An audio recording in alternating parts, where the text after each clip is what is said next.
looks familiar. That's not a good sign. I wasn't expecting visitors at this hour. Wait, is that? Oh, it's him. There you are! Sinue's been looking for you all day. Oh yeah? What were you doing just now, Uncle Retinue? Hiding away some more loose change? I know I saw some Mora. What do you mean loose change? Oh, come on, I'm too old for this. Just pretend...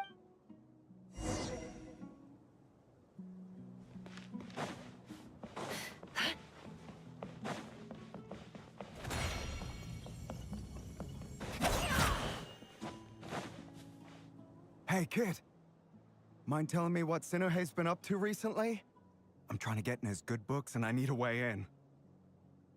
Get in his good books? Why? What do you want with my dad, Uncle Apepi? I've written a new song. I was hoping to showcase it at the next festival, but I'll need his approval. A new song, huh? I'd love to stay and listen, but unfortunately, Uncle Retinue says my dad's looking for me. Well, there's plenty of time and I'm not going anywhere. See that pile of stones? I'll be sitting there warming up my vocal cords. Pile of stones. Got it.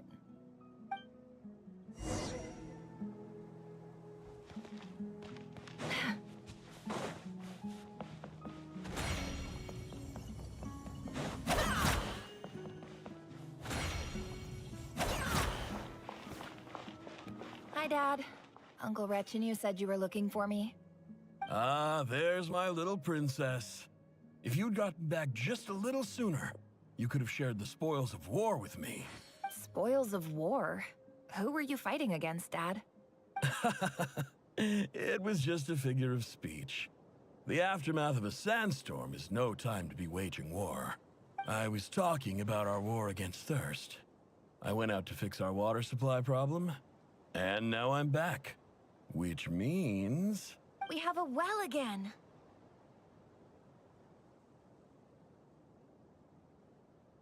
That's right. I found a new one and brought back as much water as I could carry. It should last us for a good while.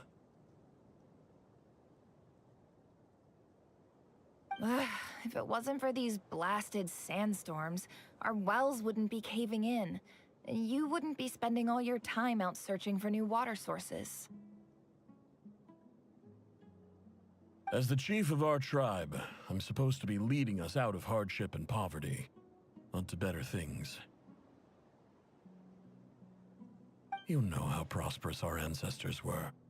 I've told you all the stories. And look at us now. Squeezed into these hovels. No one would choose this, if it wasn't for the endless wars over the years. But things are looking up. I started working with some folks from the academia a few months back. They gave me some contacts in return for my assistance in the desert. So you're the academia's helper now? Special ambassador, they call it. Think of it as a partnership. It's nothing bad, okay? We've been isolated here in the desert for too long. Seeking opportunities elsewhere is the best thing for us. So, do you get anything good out of being a special ambassador? Of course. My luck's improving all the time. One day, I swear I'm gonna lead us out of this place. We'll find somewhere new. Somewhere better.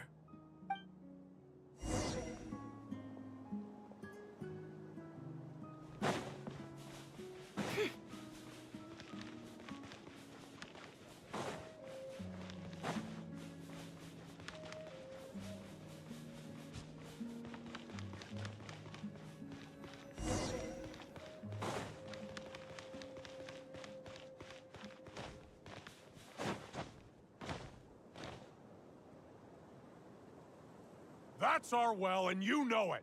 You stole from us. Well, you've gone from chief to thief, and now you have to face the consequences. Did you really think you could take our water without permission and get away with it? You're either brave, stupid, or both. And that special ambassador act? Yeah, nice try! We spoke to the academia. They said it was all news to them! You're a liar and a cheat!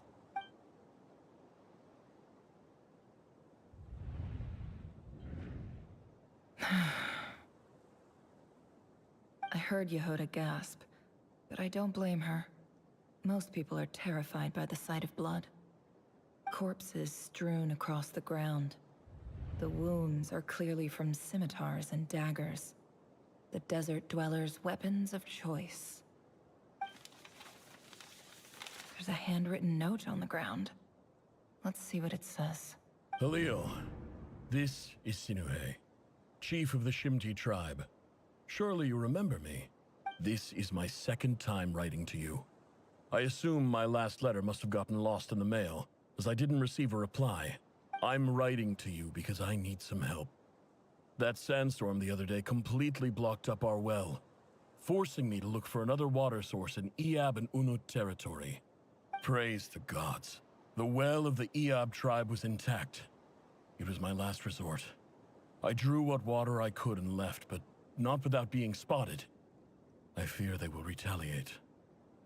You told me to write to you if I ever needed help. You said you'd be my ally in the academia. I urgently need you to formally recognize my title of Special Ambassador and send some of your people to assist me for a few days. It's the only way I can convince them that this was the academia's decision and prevent them from retaliating. This is an emergency. Please send help as soon as possible. Looks like this letter never got sent. The writer died a grisly death, and the letter was trampled into the ground. It's badly defaced. Some parts are barely legible. What a ridiculous lie the surviving Shimti tell. Their whole village was butchered over a sip of water.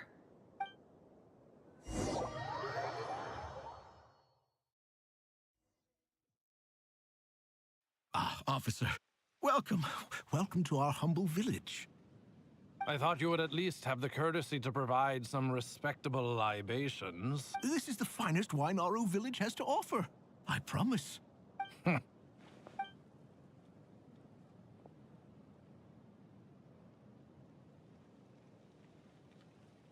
The Academia has agreed to reserve a single space for a candidate from your village. But I remain skeptical of this entire endeavor. I highly doubt anyone in this desert possesses serious academic potential. Please, have faith. If not in us, then in our god. The child we found shows great promise. I beg you, take her away from this place. Give her a chance. Don't let her talent go to waste. I don't recognize her. She showed up here a few days ago and we took her in. She's a really bright kid. Please help. I'm begging you. So, where are you from? Nowhere special. Just a sand dune. What about the rest of your family? How many of you are there? Just the one. It's only you? Correct. So, no brothers, no sisters, no mother or father? Any who have slept on a bed of sand, I call my brothers and my sisters. Apart from that, I have no family. All right. Get over here. Sign your name on the form.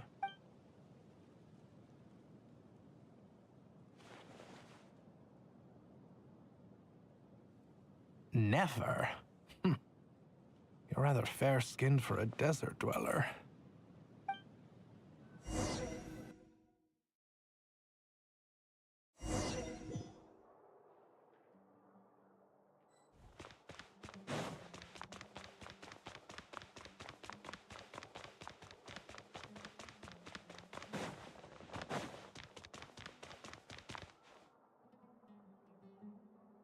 Nefer, this term's assignments have been issued already. Please read through the materials thoroughly, conduct your own additional research, and then write an essay on the topic. Yes, Professor, I'm aware. I just had a couple more questions I wanted to get your perspective on. Oh? Please ask away.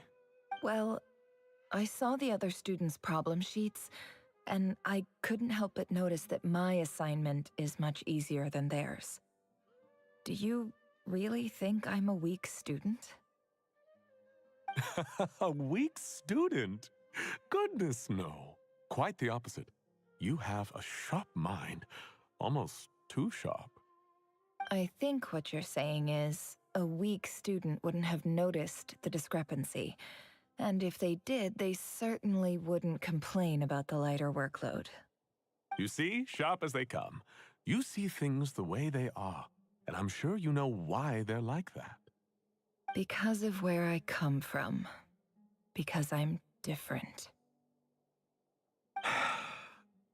I'm sorry, Nefer. I don't like it any more than you do. It's just... Anyway, you said you had a couple of questions. What's the other one?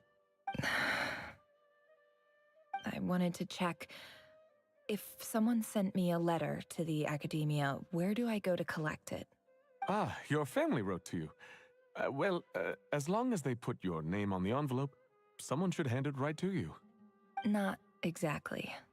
It's not even a recent letter. I was just curious where the mail would end up if no one collects it. The House of Dana, I expect. I know there's a box for unclaimed mail somewhere in there, probably sitting on a shelf.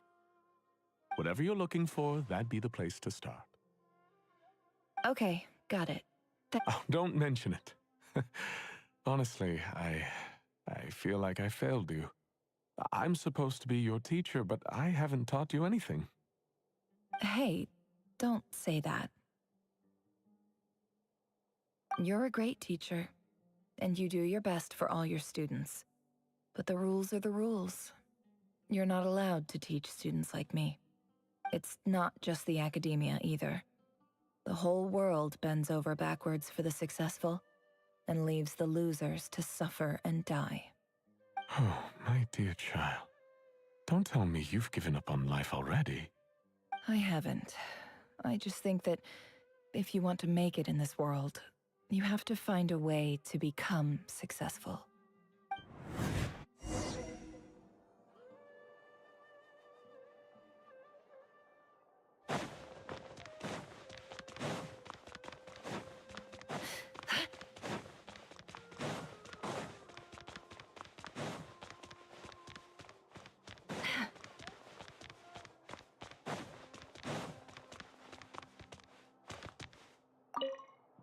This must be it. A big cardboard box full of unclaimed mail. And probably some letters that ended up here by mistake, too. Let's take a look.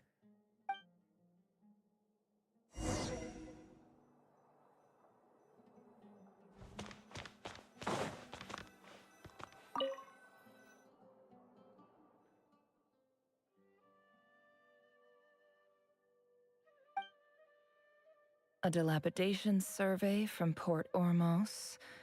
Looks like it's from a this one was never even opened. Who was it addressed to? This one is addressed to the Immorta Sage. Guided by the incense, we became lost somewhere in the forest. In clinical terms, these symptoms fit the description of incense poisoning. For example, my neighbor who always breaks out into song and dance after using incense. This seems like something the academia would want to know about. Wait, what's this written on the back? The note says, "The sender authored this letter while under the influence of mushrooms. I would send it back, but no return address was provided."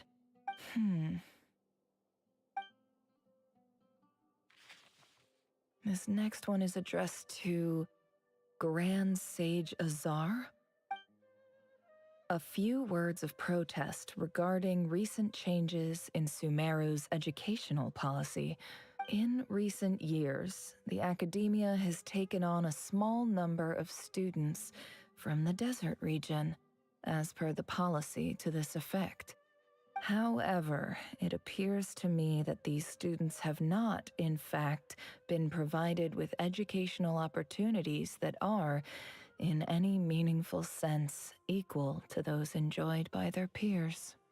As well as receiving dumbed-down assignments and perfunctory tutoring, They do not even have full access to the Akasha system.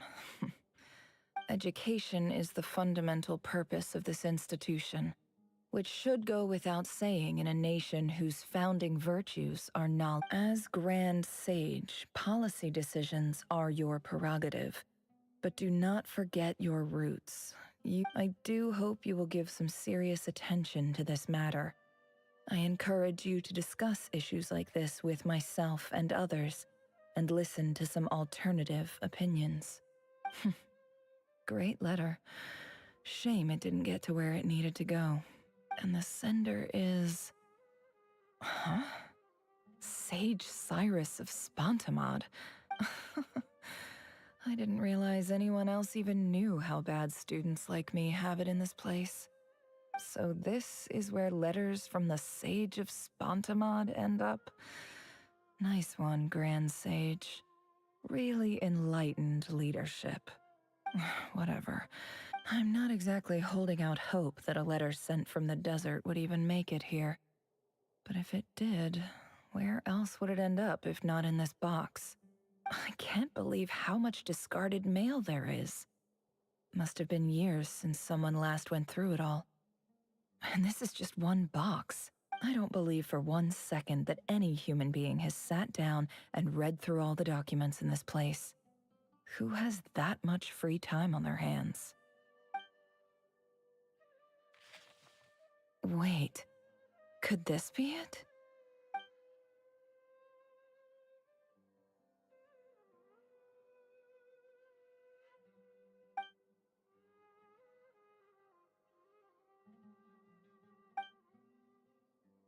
Greetings, Halil. My name is Sinue, chief of the Shimti tribe. I was the one who came to you and your colleague's aid when you ran into trouble in the Great Red Sand. I don't know how well you remember it now, but I brought you to safety and gave you some water and other supplies. You seemed very pleased and told me your name. In my tribe, learning a person's true name is serious business, and I therefore see you all as friends. You were kind enough to leave your contact details, so we could stay in touch. The Shimti tribe lives a harsh, nomadic existence in the desert. You were sympathetic towards my plight, promising to make me a special ambassador of the academia and help us find a way to make a better living. This brings me to my reason for writing. Our tribe has fallen on particularly hard times, and I would like to ask for your assistance.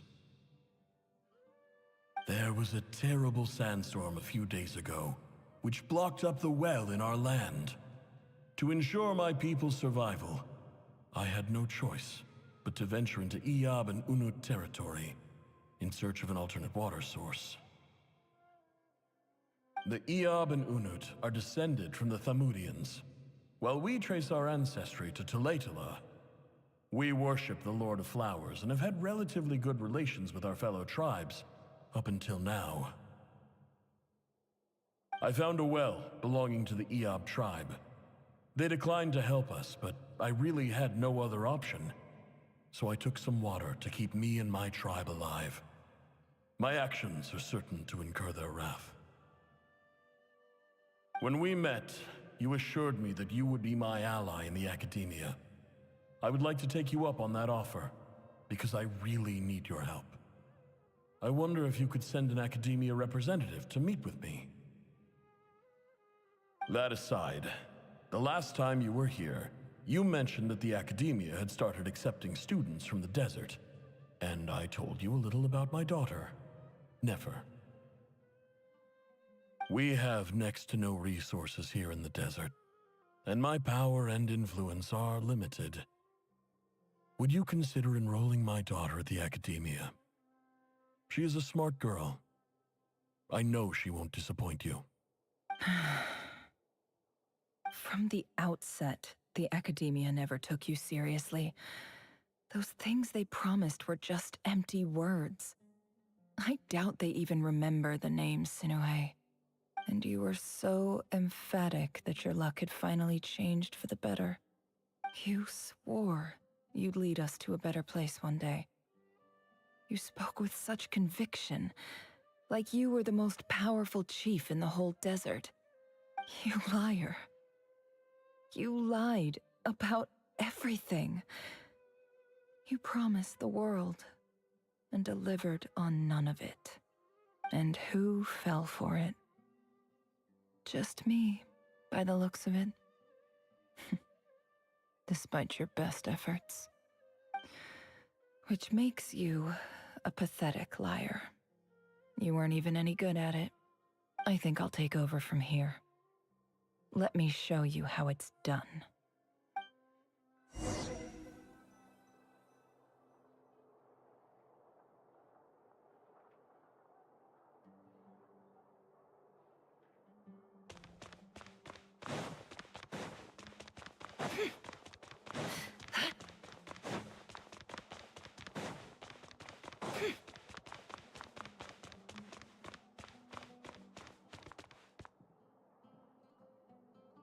I just came to say goodbye. Thanks for everything you've done for me in my time here. Nefer? You packed your bags. Where are you going? I'm quitting. Something's come up in my hometown. Gonna head back and deal with it. Huh? But this was a hard-won opportunity for you. You know that better than I do. It was. But it doesn't matter. I have more important things to deal with, and they can't wait. Oh, and I didn't want to overfill my bags, so I left some incense on your desk.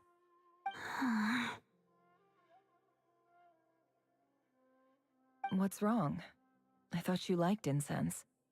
Although, I did read somewhere in the House of Dana that it has hallucinogenic effects. Don't use it all at once, all right? Isn't this the stuff you brought from your hometown? You're just letting me have it? But you said it's a rare and valuable commodity. Yeah, about that. I lied. It's not rare at all. There's this bunch of ruins near my hometown that are practically overgrown with this plant. It's not worth much. Keep it, it's fine. But Nefer... All right, that's all from me. You take care.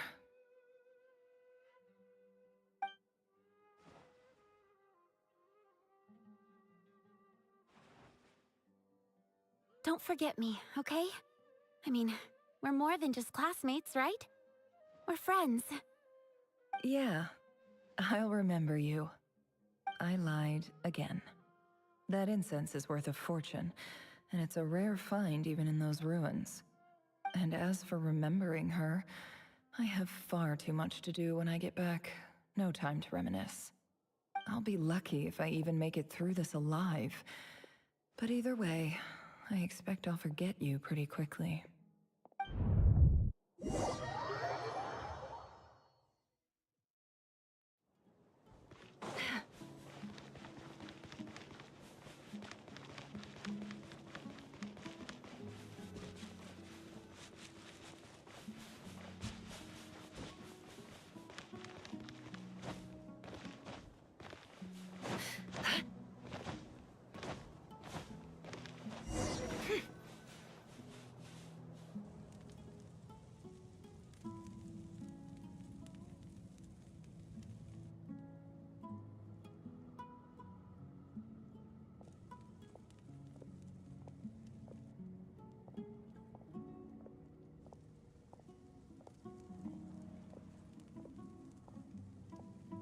It's a pleasure to meet you, Mr. Arif. So, what does the Academia want? Since they've sent their special ambassador, I assume there's a big business deal to be made. If not, I'd be very disappointed. Please, sir, lower your blade. You're lucky I'm the one they sent. Not all special ambassadors share my admiration for the Eab people.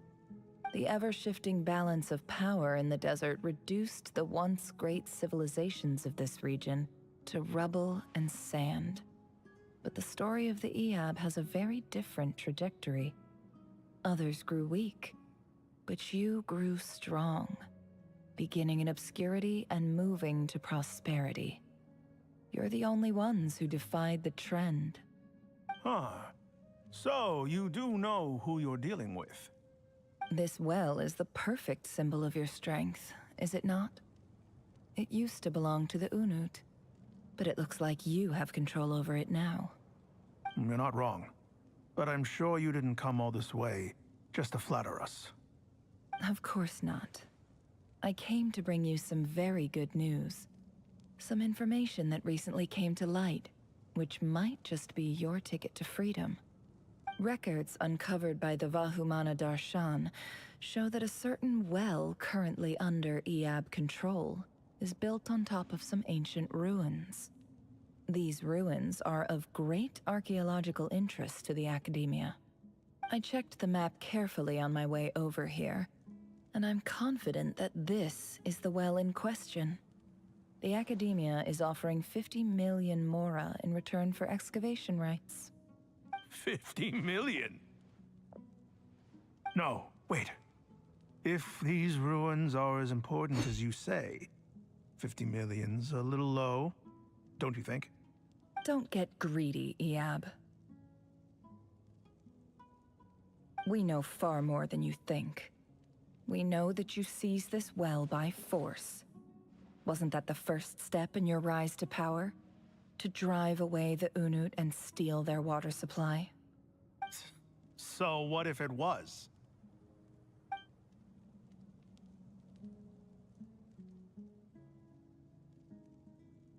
Don't worry. As unscrupulous as it was, it's something we're willing to overlook. The Academia is only interested in dealing with the de facto power holders in the region. I hope I am making myself clear.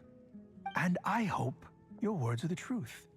If I find out the Academia is trying to play me, I'll hunt down every one of your people and make you watch as I cut their heads off one by one. I assure you, Chief, that would not be in your long-term interests. You don't want to make an enemy of the Academia. You see how I'm dressed, don't you? I appreciate that you've never been to the rainforest, but surely even you recognize an ambassador's attire when you see it. And what does a barbarian like you have to lose anyway? You really think the Sumeru Academia would bother to come all this way just to lie to you? We have more important things to worry about. All right, I take your point. The Academia is the highest authority in the land. I'm sure you're trustworthy people. In that case, we have a deal. We will sell you the excavation rights. I'd like to thank you, Ambassador. This is good news indeed. Excellent news. In fact, it calls for a celebration. Would you do us the honor of staying a while and enjoying some Iab hospitality? Gladly.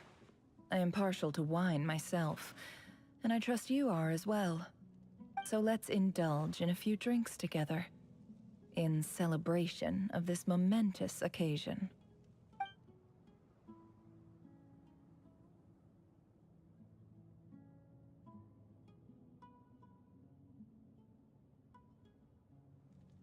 Chief! Chief, it's an emergency! It's the Unut. They've taken the well. What? Well, don't just stand there. Take it back. Yes, Chief. I have every confidence in the Iab's military superiority, and yet... Well, what is it? The Unut's response was alarmingly fast. The day after we reach a deal, they seize the well. This can't be a coincidence. Perhaps there is a traitor in your midst. I don't think so. I am obliged to remind you, Chief, that the Academia will only deal with the de facto power holders. If you cannot regain control over the well, I'm afraid you won't see a single mora of that 50 million. No! Please, Ambassador, just give me some time. I swear the Unut will not get away with this. That well is ours, and so is the Mora. Glad to hear it. I will wait here for an update. If there is a traitor, I will find them. In the meantime, make yourself at home. I'll report back as soon as I have an update. Much obliged. Wow. All it took was a few words and I've got him wrapped around my finger. What an amazing feeling. So, in summary, Ambassador, the Academia would rather negotiate with our tribe instead of the Eab, yes? The Eab are ruthless murderers who don't listen to reason. And now they have the gall to interfere in our research projects in the desert region. So let me ask you, Chief. If you were the Academia, what would you do? Kill them all, of course. Precisely. The Academia does not tolerate those who stand in our way. The Eab have held back our academic pursuits for too long, and our patience is wearing thin.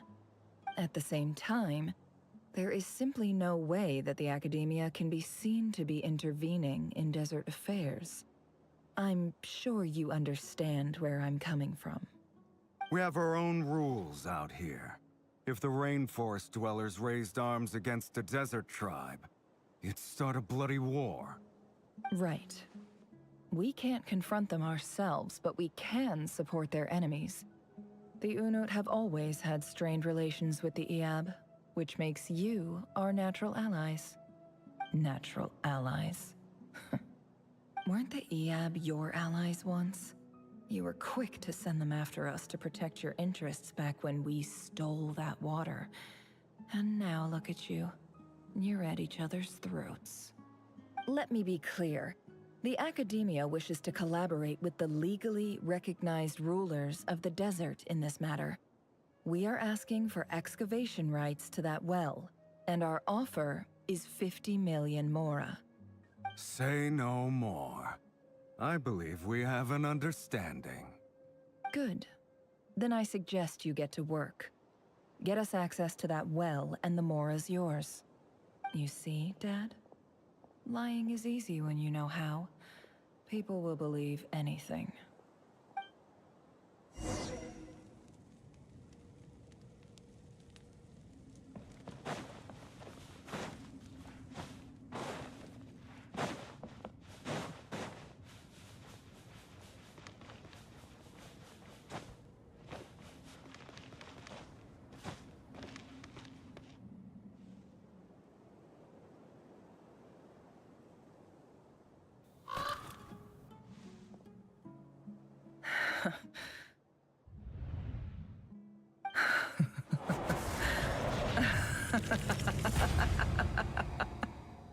Look at yourselves.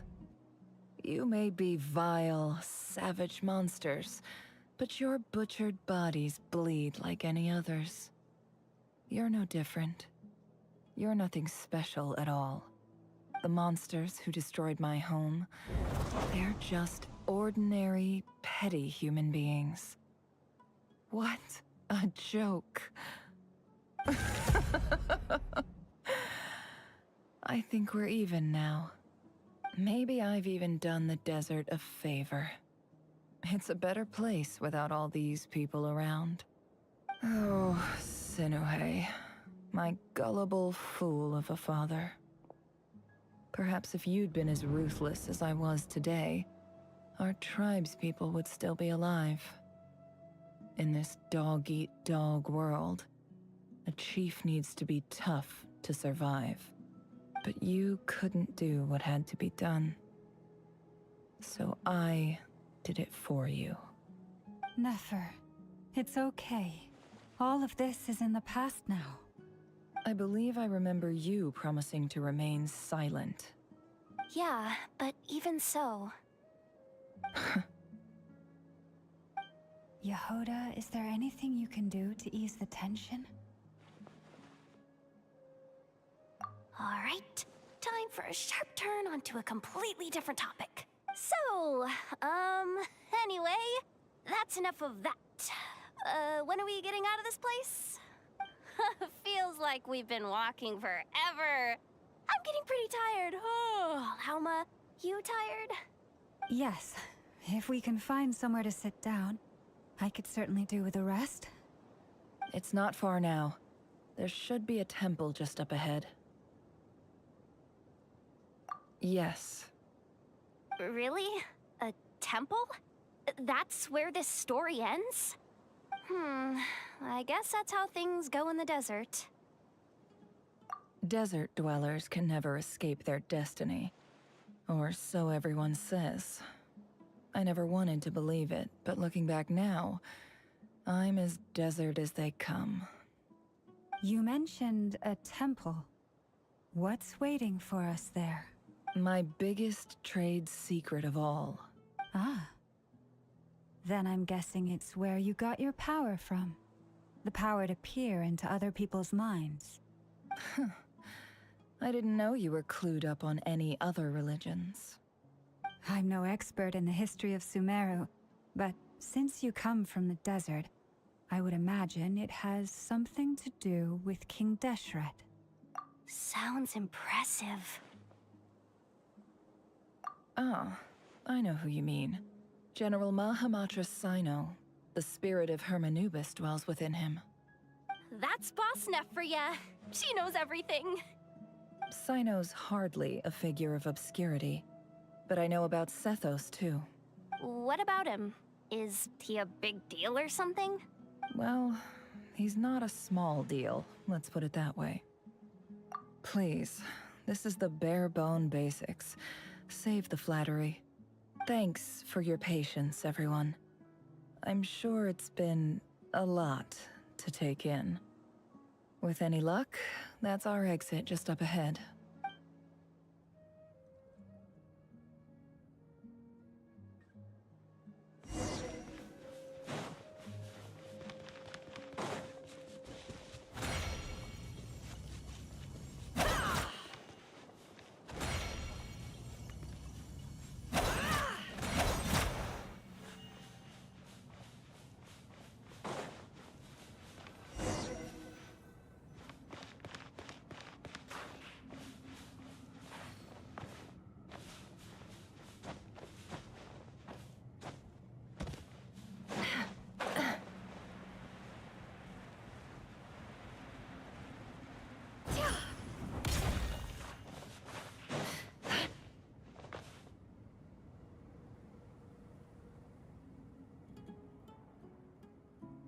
Uh-oh.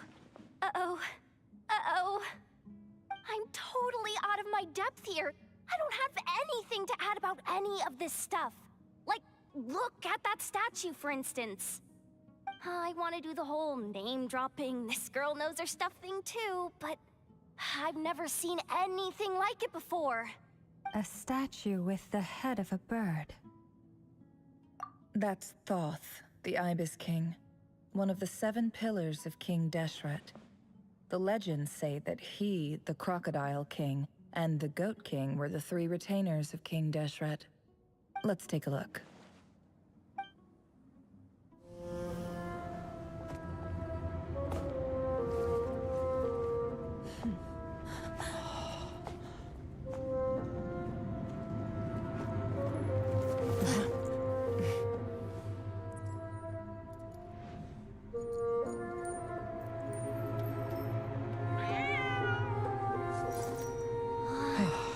It's just Ashru. So, all is well?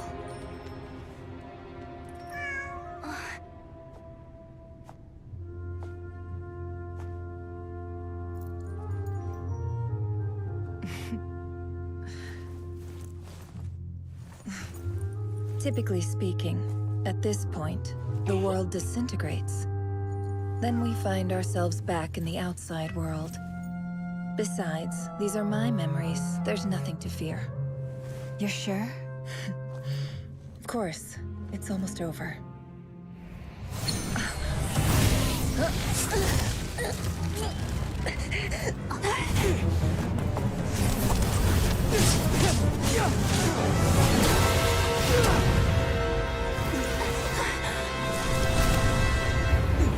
Never! Hey! Hold on!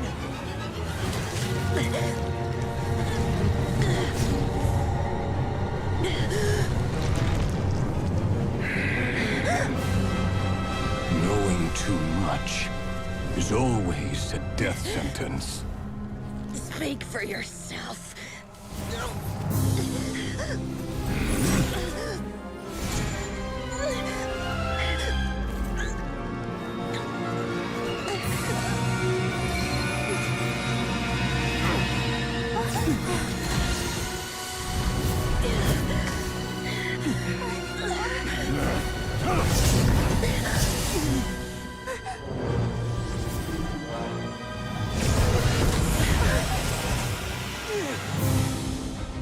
How repulsive.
Uh-oh.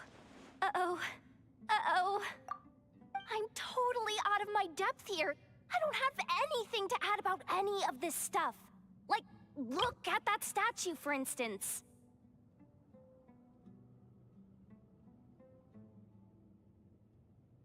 I want to do the whole name-dropping, this girl knows her stuff thing too, but I've never seen anything like it before. A statue with the head of a bird.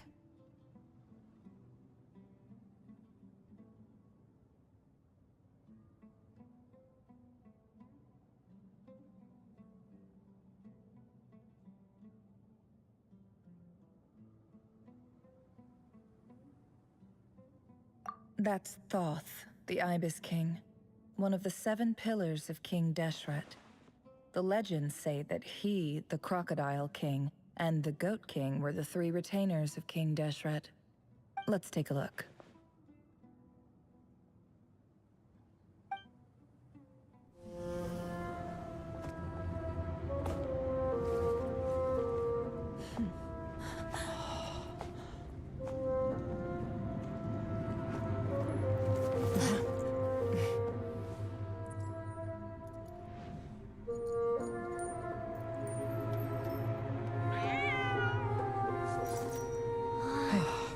It's just Ashru. So, all is well?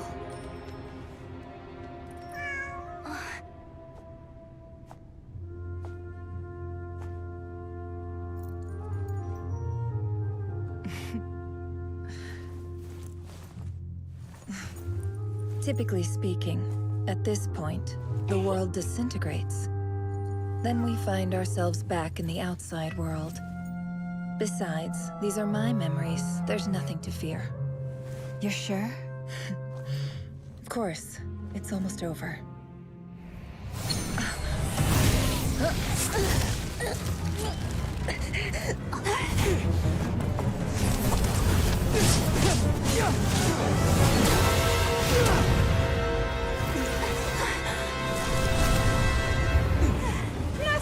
Hold on!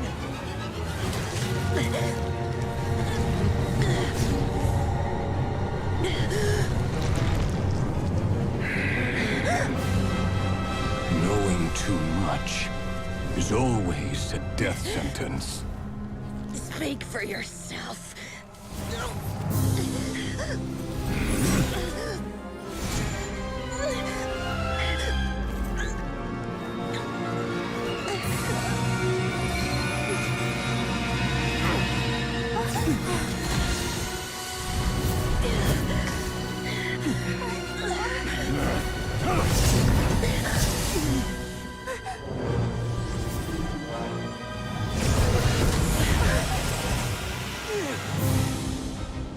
How repulsive.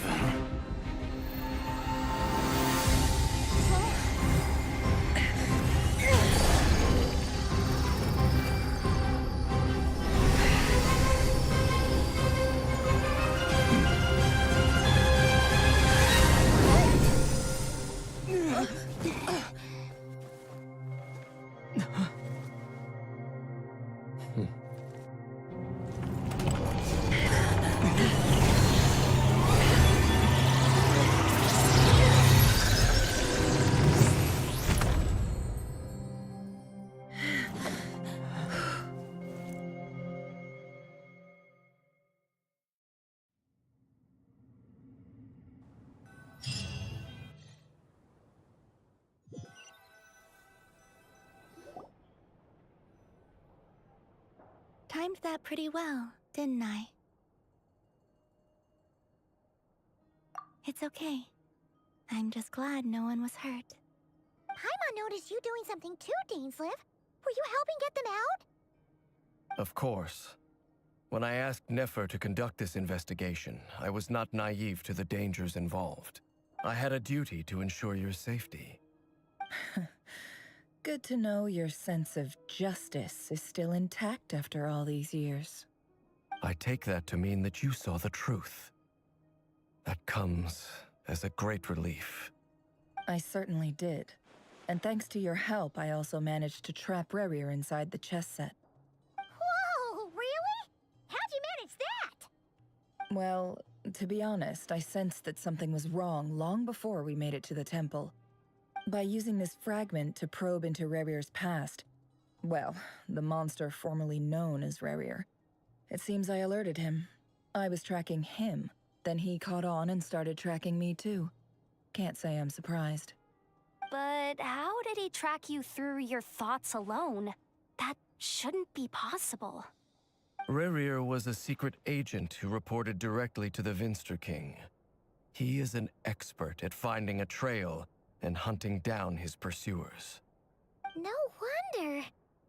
He infiltrated the chess set, read my thoughts, and built a new virtual chess set inside of it. That's why we weren't able to leave at first. Speaking of your chess set, it's quite a remarkable item. Would I be right in thinking you have some connection to King Deshret?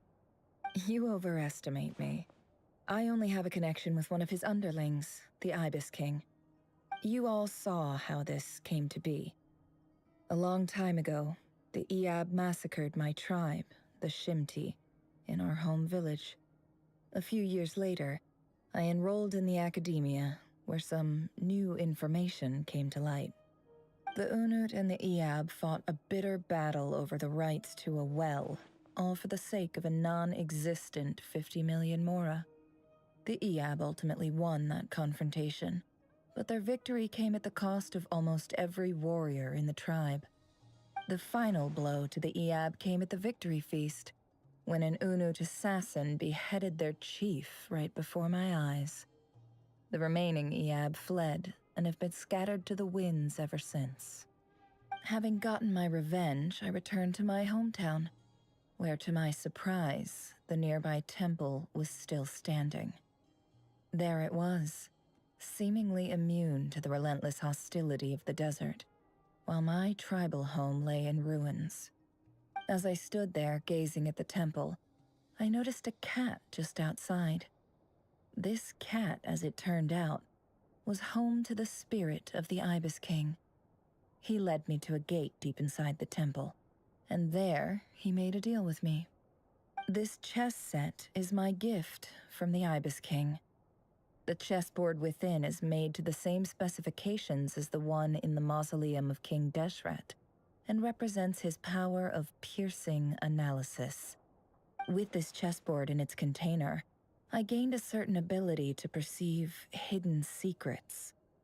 Now, you could conclude that the Ibis King simply wanted to give the people of this world the power to seek the truth, but I don't believe that's the full story.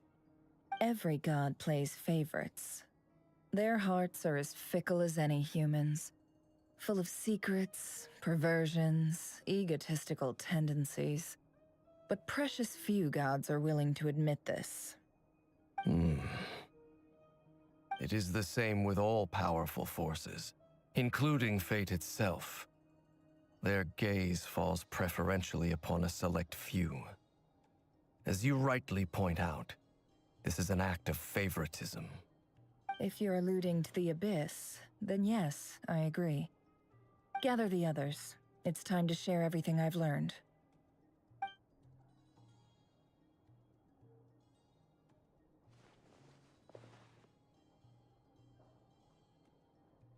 Thank you all for being here. As promised, I did some further investigating into the Raker of Solnari's background. I am pleased to report that the investigation has been most fruitful indeed.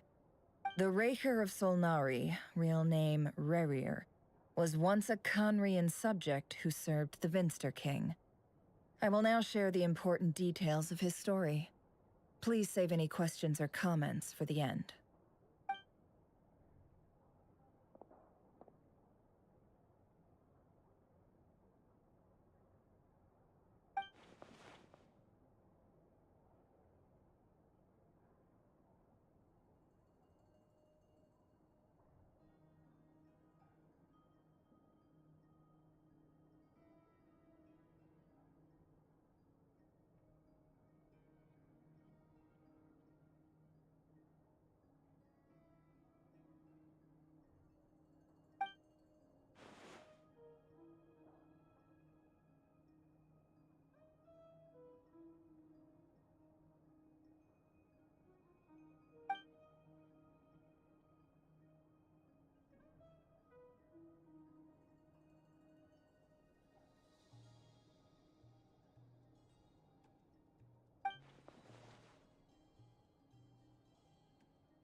So that's why he's so obsessed with the moon.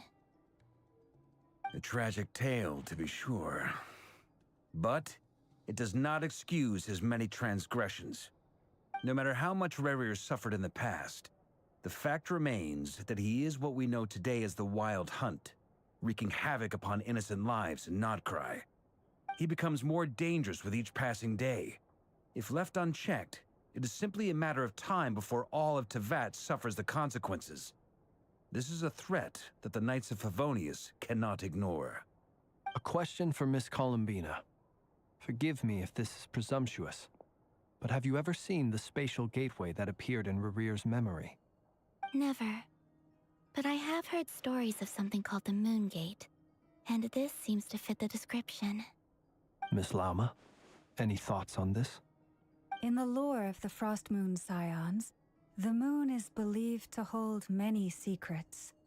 Some sources speak of ancient knowledge, others of a gateway to the unknown. The term Moon Gate is one I have heard before. But as is the case with all of our legends, there are no records of any first-hand witnesses. We cannot know whether it truly exists. Then back to Miss Columbina. As a moon goddess yourself, do you have some idea of where the Moon Gate leads to? Not at this stage, sorry. I do hold the power of the Frost Moon, and my strength is recovering well. I can sense that the gate would open at my command, but... But there's more to the power of the Frost Moon than that? Yes. A moon goddess has the right to open the Moon Gate, since it is a path to the moon. But as never mentioned, holding open a spatial gateway takes a huge amount of power. And right now, I need to conserve my energy to fight the Raker of Solnari. I'm afraid this is one mystery we may have to leave unsolved for now. I agree. Better to save your strength. But if you'll humor me for a moment, I have a bold conjecture of my own regarding the world beyond the gateway. I highly suspect that neither Tholindis nor Rerir made it through unscathed. The evidence pointing to this is the fact that the Raker of Solnari exists in the form of countless fragments. With the abyssal power he wields, no ordinary foe can touch him, let alone tear him to shreds. And yet, the wild hunt proliferates wherever his scattered fragments lie, drawing hordes of monsters to many different locations across the land. So your theory is that Rerir was physically torn to shreds by some powerful force? Hence, why the Wild Hunt is a distributed phenomenon, rather than a unified one? Makes sense to me. Explains why the Wild Hunt is so pervasive, and why he's been trying to piece himself back together. He was whole to begin with, and he wants to be whole again. Without the power of the Abyss on his side, he almost certainly would have perished the moment he was torn apart. But the Abyss, much like a curse, has kept him alive. I could not agree more. The power of the Abyss is most surely a curse. It is a compelling explanation, and one that accords with my present understanding of Abyss creatures. Whether the life form in question is primitive or advanced, if a curse has extended its lifespan unnaturally, it will continue to survive in spite of everything. This raises some interesting questions. I will run some experiments and see if there is any validity to my suspicions. That being said, regardless of whether my research bears fruit, I would like to thank Miss Nefer for conducting such a thorough investigation. Already, it has greatly enriched my understanding of the entity we face. My pleasure, Mr. Albedo. I too hope that the information I have shared today proves useful as we look to formulate the next stage of our plan. Hey! What is it, Dainsleif? You look really upset! It's just... when I think of the man I once knew as Rerir, I struggle to understand why things had to turn out like this. The two of you used to be friends, didn't you? I don't know if these words will bring any comfort, but my heart goes out to you. Mine too. We can never know all the hows and whys of the way things are. The moon and stars are full of untold secrets and lies, and the skies are host to many more mysteries than these alone. Yet, none of that can begin to compare with the complexity of human life. Those are the first comforting words I've heard in a long time. Thank you, both. Well, I think this is a good place to end today's meeting. I'm sure Nefer needs some time to recover. She's been through an awful lot today. That's very thoughtful of you, Lama. Of course. Sounds good to me. Take some time to rest and digest before we reconvene to nail down a plan.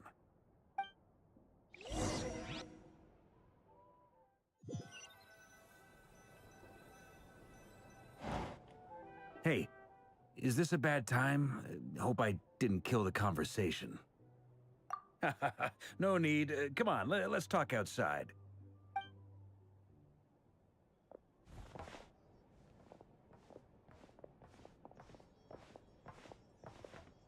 Anyway, Nefer went back to the curatorium to get some rest. But before she left, she shared some things with me that I thought you should be aware of. Firstly, although she managed to trap the Raker of Solnari inside her chess set, there's no guarantee that the power of the Ibis King is any match for one of the 5 sinners.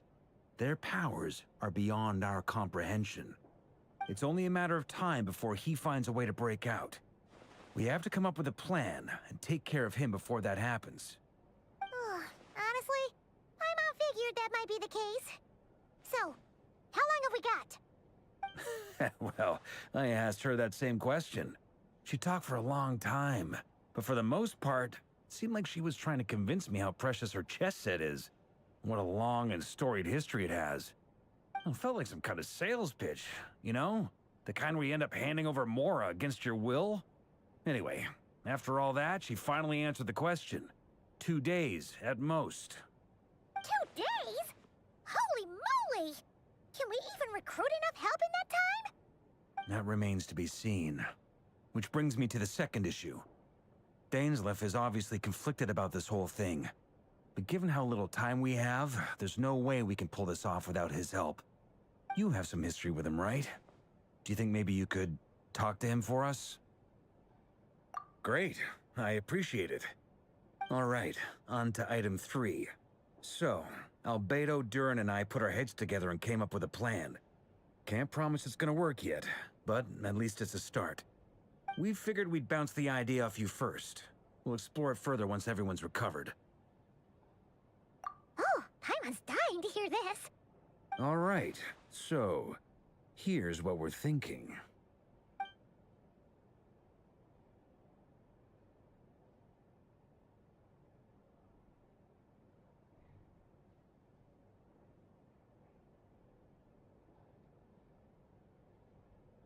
We felt a little uneasy about roping you into this. I mean, firstly, you're not locals, and secondly, none of us are your boss. You're well within your rights to refuse if you so choose. Roping us in? Why would you even say that? We know the stakes here. It's all of us against the Rayher of Solnari, or none of us stand a chance. I choose my words very intentionally, I'll have you know. I like to think there's an art to striking a down-to-earth tone even when the stakes are through the roof. Sir Varka, I have a few thoughts about this plan. I'm all ears. I think we can be more flexible with how the roles are allocated. In my view, the most sensible lineup would be like this.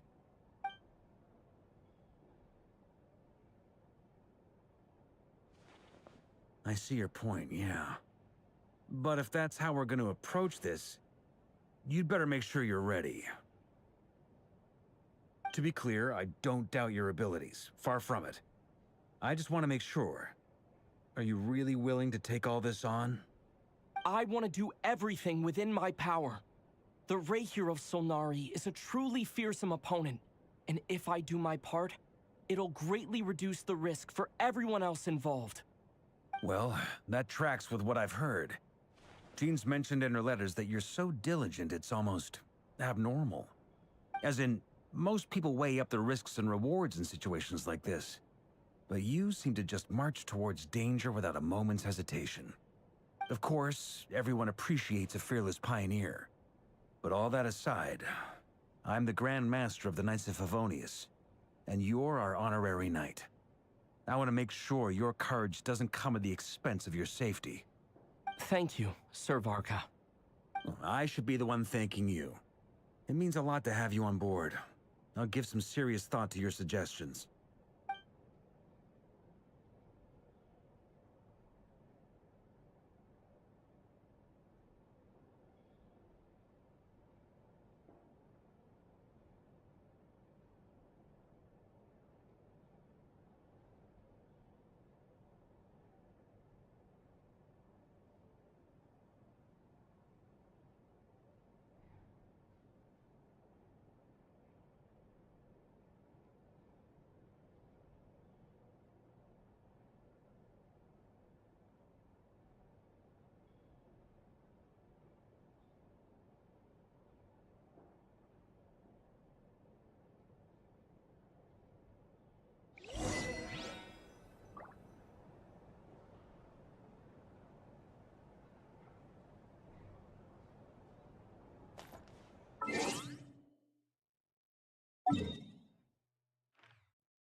Instead of confining themselves to the heavens, God should broaden their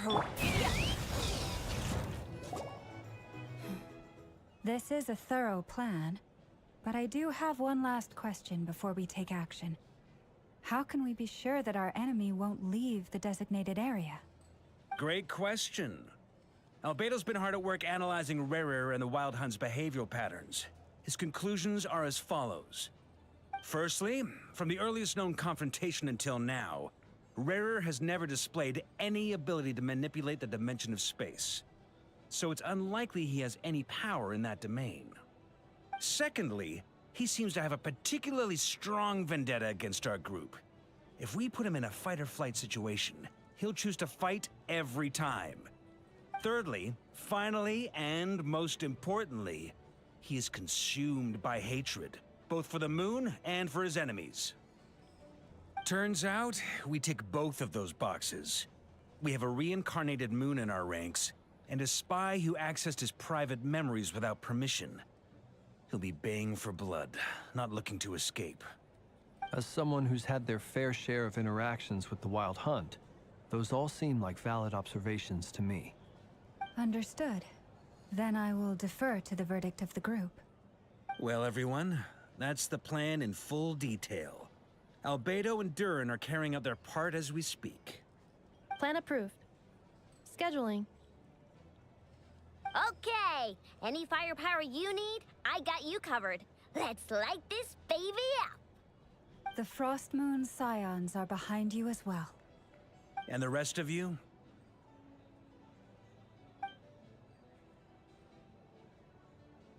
No objections? All right, then it's settled. This is the plan we're going with. Next up, an old tradition of mine. Anyone who wants to back out, now's your chance. Wait, we can still back out of this? Everyone says things they regret, right? I don't want anyone feeling trapped because their mouth said yes before their brain had time to think things through. A very people-first approach. I hear that's common practice in the Knights of Favonius. Heh. Who'd you hear it from? D-Luke? Shh. We don't use people's real names at work. This contact will be known only as Owl, please and thank you. This plan can only work if everyone does their part. Flint's and I will absolutely support it. We shall indeed. You'll be glad you accepted our help. Also, you are the last person I expected to see here, Miss Dory. It's not often I get called Dory in a work context. My peers usually call me Lord Sangama Bay. So, the longer your name, the higher your net worth. Is that the idea here? In that case, Mr. Flint's here must be worth a fortune. That's right, I know your full name. It's... The walls are thin here. I'd appreciate you keeping that a secret. Okay, fine. I'm actually only here as a favor for someone else. Do you have any idea how much it would cost to hire me otherwise? Oh, does this mean someone out there actually has the power to boss Dory around? It most certainly does not. We have a long-standing and mutually beneficial business partnership. She's actually the mom of a friend of yours. Said mom supplied me with a great little trinket, but now that lady's ruined everything. If I don't start building a little goodwill now, my whole business in Krai is gonna go down the drain! Okay. So what exactly is so special about this pendant? It's a lucky charm that a great mage made for me. We have a business relationship, and she was worried that something bad might happen to me. So, she wanted me to have something that can store power to protect myself with. I finally got it all fully charged up with Kuvaki, and then never went and used it all up at once! Never lost so big in my life! You're right. It was all my fault. I didn't mean to drain all the Kuvaki in the pendant, but I'll make it up to you. You will? Well, in that case, how about you give me your chess set, and we call it even? I knew you'd say that. Well, it's yours if you want it. In fact, take it now, and I'll even throw in a free Raker of Solnari. Deal? You're putting me in a difficult position here. It's a very useful thing to have around, but I have a funny feeling it won't be around much longer. I guess we'll see in a couple of days. Looks like bankruptcy for me. Hey, don't be so pessimistic. See this through and you never know. You might find a new business opportunity on the other side.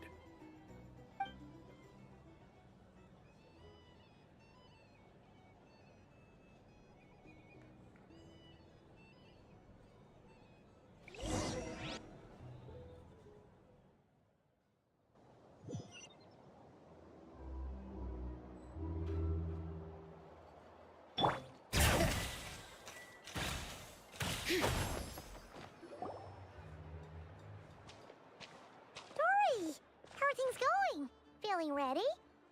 Oh, I was born ready. We only have 2 days. You think Lord Sangamabe would let an opportunity like this slip by? Don't forget, when something's in high demand, the people with the goods on hand get to charge the highest price of all. Even higher than the sellers taking advance orders. Ta-da! See? It's right here. Oh, it's so pretty. Did you make it? No, I have a supplier. We go way back, so he made me a very attractive offer. Aha!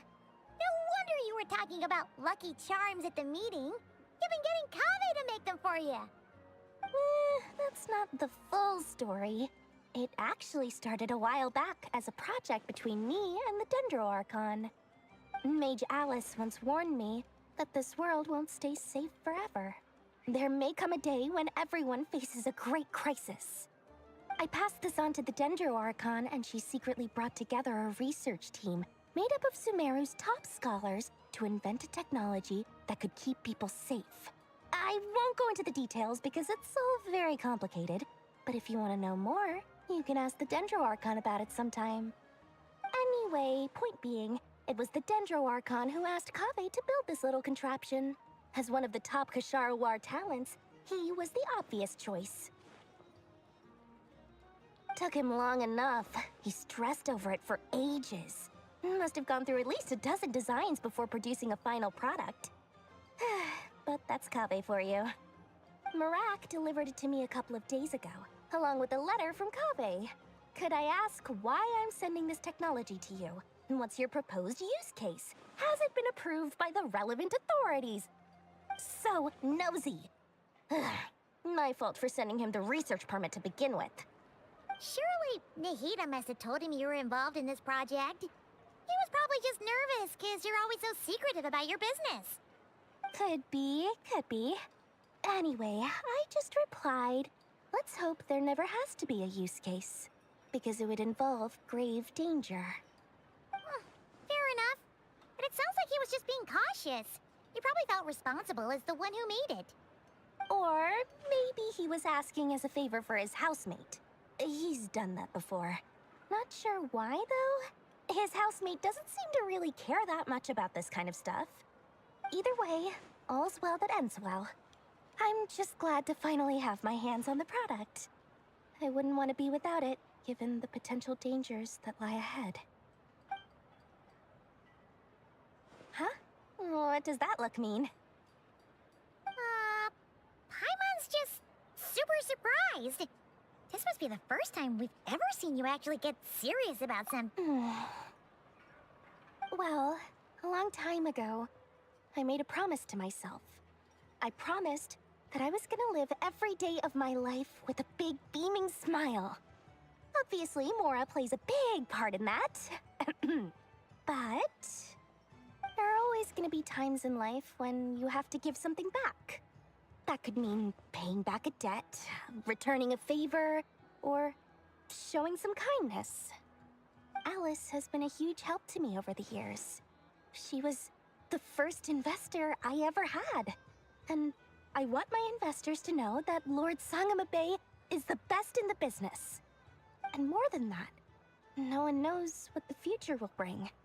Whatever happens, I want to make sure the Dendro Archon and all of Sumeru is prepared to— Oh, that? I was just making sure Nefer and I are square. Don't be thinking it was some sort of benevolent act. I'm no saint, so don't treat me like something I'm not. My priority is doing the business that I want to do, so long as my conscience lets me, but it usually does. That's the Lord Sangamabe business model. All right, if you say so. I do say so, and that's the whole point. I'm a businesswoman.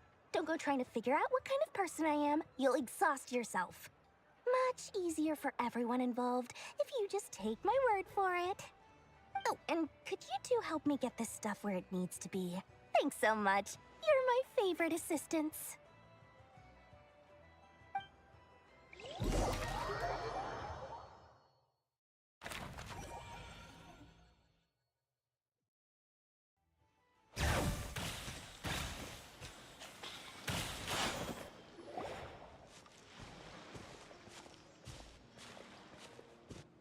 Traveler, Paimon. It's good to see you. Everything going smoothly over here? Sort of. As you're probably aware, Varka, Durin, and I captured some abyssal creatures from the Wild Hunt. Per the plan, we dissected and analyzed some samples of these creatures. The process went very smoothly. What? You can actually dissect the Wild Hunt? That depends on your definition of Wild Hunt and dissection. Harmless, lifeless. These words are accurate descriptions. The Wild Hunt is an interesting phenomenon. In and of itself, it doesn't seem to possess anything akin to a human personality.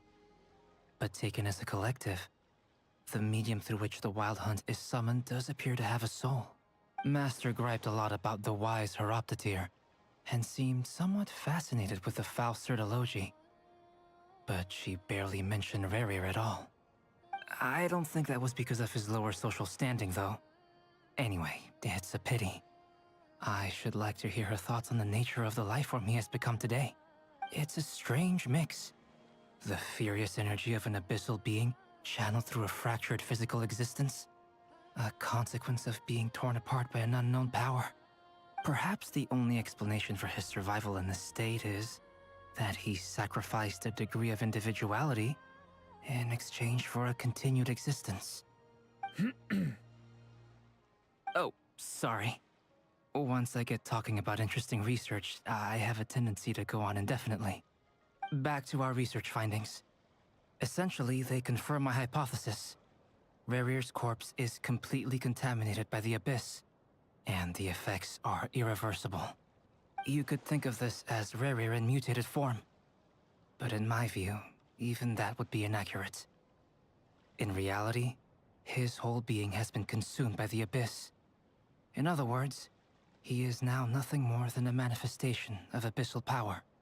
Unfortunately, at present, we have no means of completely eradicating abyssal power. Hence, we cannot fundamentally destroy the Reihir of Solnari either. Oh, that's terrible news! So, that's it? We can't defeat him? Not even if we get the power of the Three Moons? Miss Columbina's situation is a difficult one. She can never achieve wholeness when the world does not accept her presence. It's as if her creator banished her to a place she can never be accepted. It means she spends most of her energy just on her own survival. Given the circumstances, it's only natural to despair. But we must see this plan through to the end. Time to kick off the backup plan. Oh, Paimon almost forgot! This is for you. Dory asked us to bring it. Ah, how wonderful. Well, thank you for making the trip. Durin and I will be heading off shortly. I'm sorry I won't be there to protect you in person this time. Please be careful. All right then. Stay safe.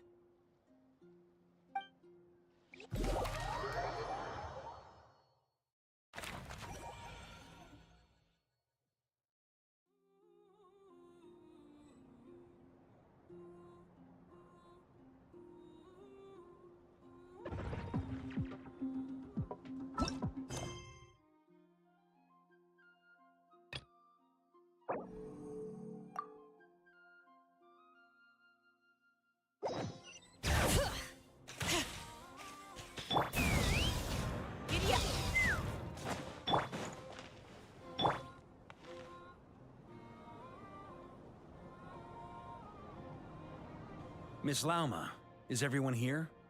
Yes. The fate of my flock is in your hands, Grand Master Varka. Please keep them safe. My lady, what are you saying? Within the next 24 hours, we will face the biggest crisis the world has ever seen. This is not a burden that we deserve to bear. But I believe that we reap what we sow in this life. So I intend to act.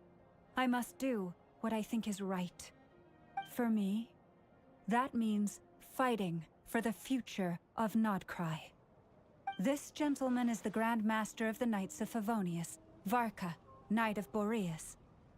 In my absence, please follow his lead. Hey, everyone. guess I should introduce myself. Well, to start with, I know my way around a battlefield. Biggest strengths are honesty and hard workingness. Anyway, point is, I don't intend to let Lauma down. I'm gonna do everything in my power to keep every last one of you safe and sound.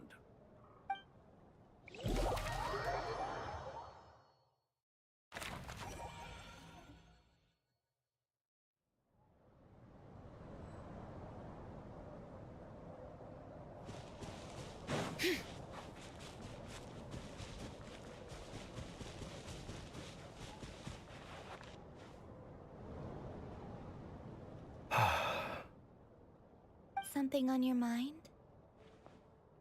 Miss Columbina, was it? I believe that's how the others addressed you. That's right. Names are funny things. Have you always been called Dainsleff? Yes. I take it your own name has a more complicated history. I have a different relationship with names than other people. To be honest, I'm not even sure that Columbina is my name. At least, not in the same way that Dainsleff is yours. But it's what everyone calls me, and I go along with it. A lot of my life has been that way. I get so used to things that I forget to question why they are so. I never used to think much about where names come from, or what they mean to people. Maybe something's wrong with me. You're different from other people. I sensed it the first time we met. You're more perceptive than most. I'm sure your long life and rich range of experience explains that. Do you ever find yourself missing Conria, Mr. Dainsleff? Difficult to answer. I have dreamed of the past many, many times. Sometimes I'm fighting tooth and nail. Other times I'm lying on the ground, defeated. I don't recall any happy moments from that time. It has been too long. Is that because hatred survives longer than love and affection? That would not be for me to say. I make no excuses for the grudges I bear. But whatever the reason, I remember little that was beautiful or sentimental. Thank you for your help with the Rerir situation. Without your efforts, I never could have learned the hidden truth of his story. You're welcome. I know he's your friend. Friend? He betrayed me. And I never really understood what he was going through in life. Some friendship, that is. Okay. So, do you plan to fight him with us? You see, you're torn. Now you know what really happened. You see the things he's done in a new light. I need some time. Of course. I completely understand. Anyone else in your position would feel conflicted too. Actually, I went through something similar myself recently. Something happened that changed my perspective on a situation.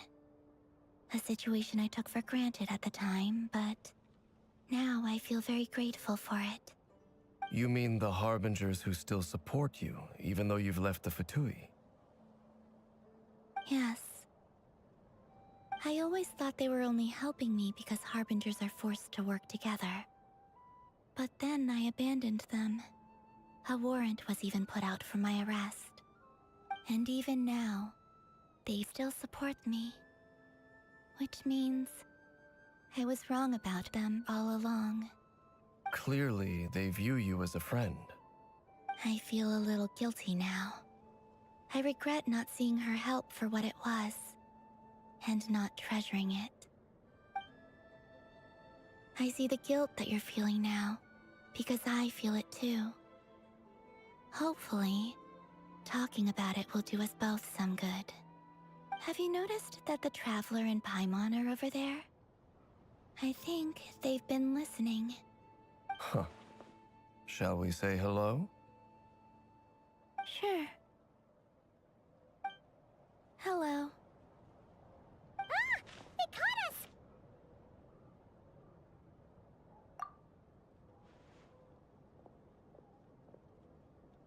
I apologize for making you worry. No doubt you wish to know where I stand on the plan to take down the Recher of Solnari. I'm afraid I need a little time, but I will seriously consider joining you. You will? Oh, thank you so much! Everyone will be so grateful to hear that! They needn't be. This was something that I was going to have to face up to eventually. That doesn't matter to them. They're grateful to you regardless.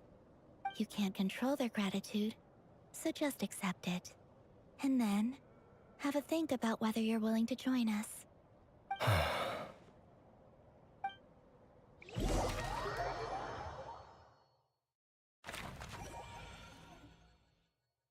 It's nearly showtime! Let's go rendezvous with the others. You know the place.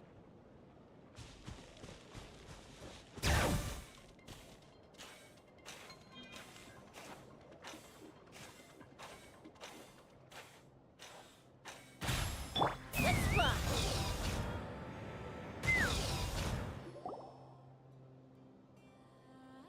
Ah, you're earlier than I expected. Hey, Flint's! Been waiting here long? Not too long. I came a little early so I'd have some time to think. Are you nervous about the battle? Quite the opposite. I'm reminiscing on my past battles. When I was awakened by the Ratniki, I had not touched a weapon in many years. I felt like the battlefield was not where I belonged. But after waging war against the Wild Hunt for so long, I came to realize something. A life of absolute peace is simply not a possibility for me. My restless flame indicates that somewhere inside of me, there is a deep yearning to root out the evil in this world. Ooh, that doesn't sound like such a bad thing. Well, in the past, when I was a Fae whose primary concern was hibernation, it was hardly ideal. But it certainly serves me well here in the present. And I am delighted to be able to join forces with you in this endeavor. Looks like I'm not the first to arrive. Ah, Miss Lauma. Did you sleep okay last night? I struggled to settle down at first, because of the nerves. But don't worry. I got enough sleep in the end. I'll be just fine. Please, I'm just doing my part. Never! Over here!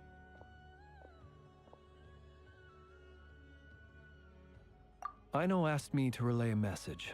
She said Anefa will be on high alert and keep a close watch over all secondary districts where defense is required, providing support as necessary. Meanwhile, Aino herself will provide range support to us directly, using her latest invention. Excellent. My thanks to all involved. The chess set's looking a little unstable. It won't hold him much longer. We should be prepared to engage at a moment's notice. No sense sitting around waiting. Let's make the first move while we still have the option.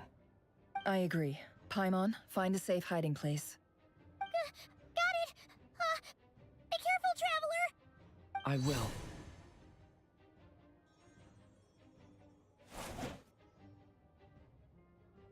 Everyone, take your positions as soon as the battle starts. Every ounce of strength we have in our bones, let us bring to this fight. Ready? Let's go.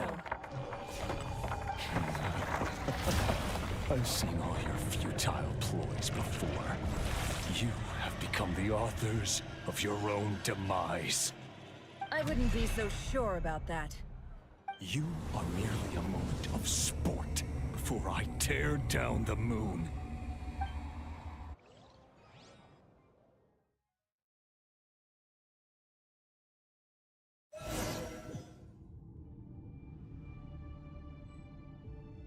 Stay on your toes. Yep, you too. You're just dead meat! The moonlight betrays you. Hunt them down!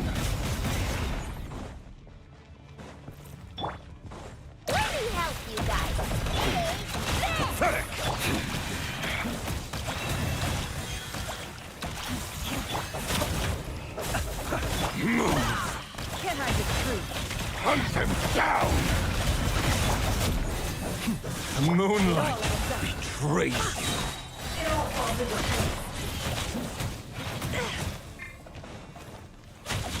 Move!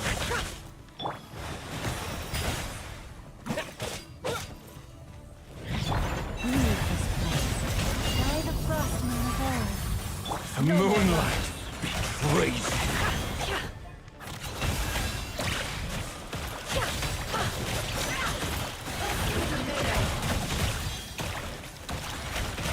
Move!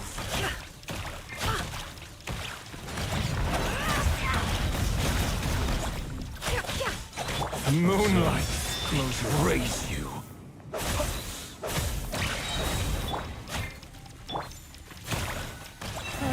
Protect them.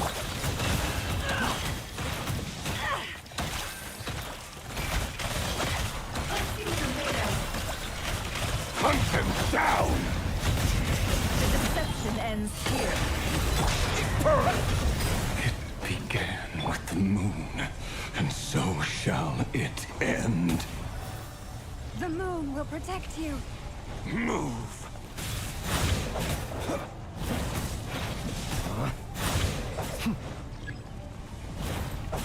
Steady now. Do you see?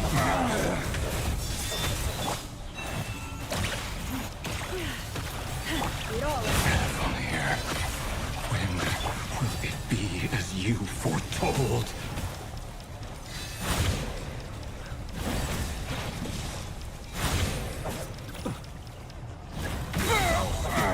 Welcome here.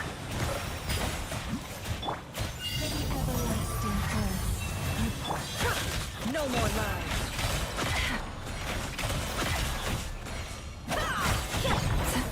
Stay your hand. The long sleep that moonlight betrays you. Observe. Go! Protect us. Can't hide the truth.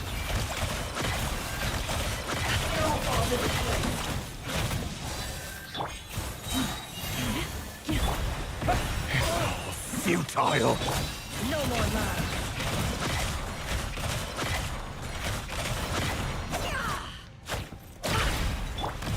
Go! Pathetic.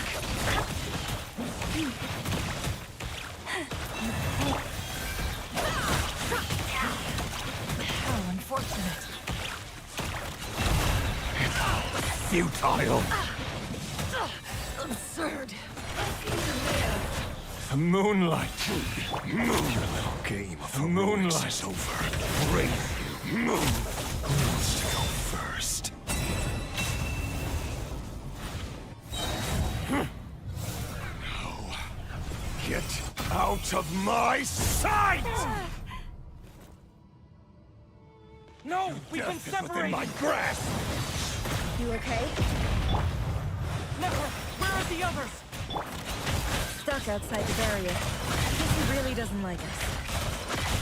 I told you before. Knowing too much is always a death sentence.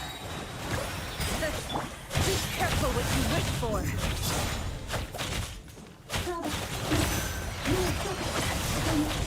Lauma! Can you hear me? Silence. At least I know there's still there. Stick to the plan. Destroyed. Reborn. Just keep stalling it. If I can stall him for long enough, the moment will come. Wipe out!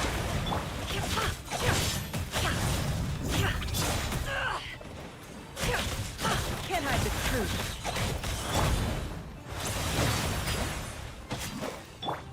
It all adds up. The mystery unravels.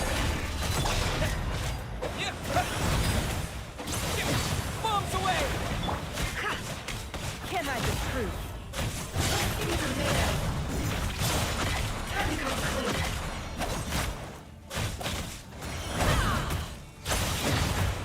Destroyed. and reborn! Wipe out! No more love. It all falls into place. Seek within.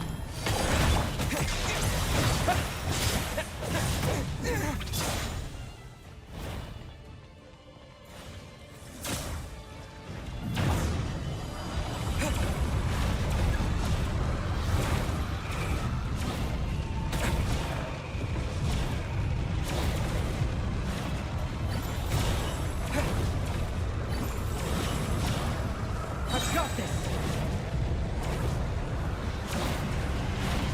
Bombs away! Go!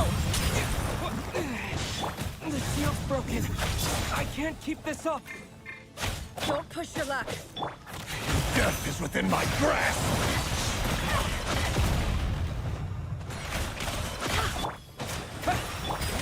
No more love.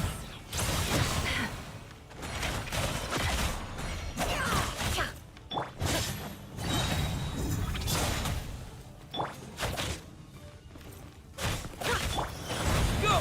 Wipe out! It all adds up.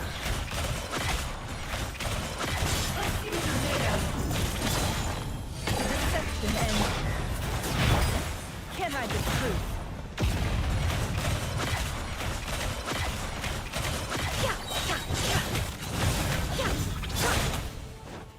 Time to come clean. Seek within. Bombs away!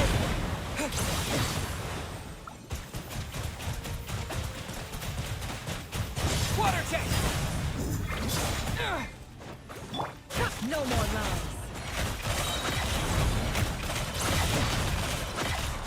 The mystery unravels. Go! Wipe out! It all adds up.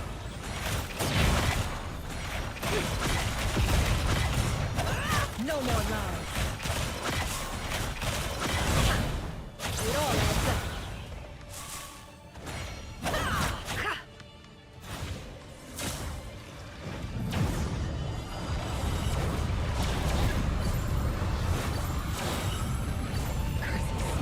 There's no other way.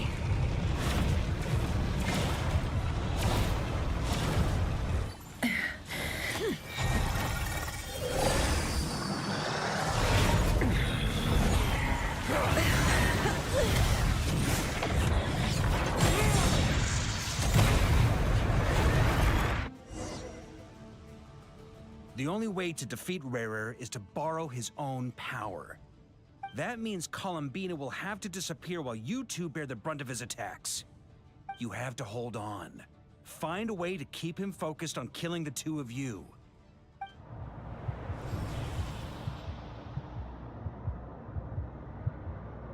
Nefer, your eyes are bleeding.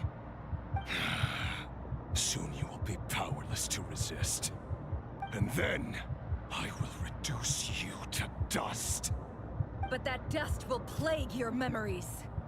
Come on, keep holding on. Any other tricks up your sleeve? Let's see them. As entertaining as they are, you've backed yourself into a corner. You don't fool me. I see your fear clear as day. I have to stoke his rage. Make him unleash everything. You fear what you could never defeat. You fear the thought of never being able to save your beloved. You cannot win the fight against fate, Rarir. Is that what you think? Well, now it's your turn to feel afraid!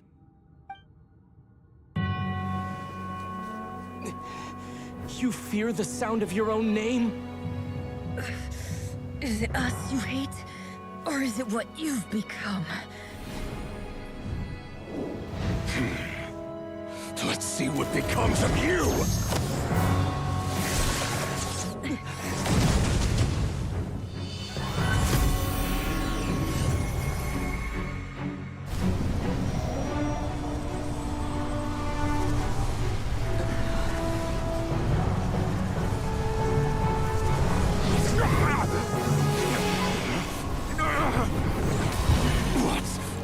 happening. That power. I've seen it before.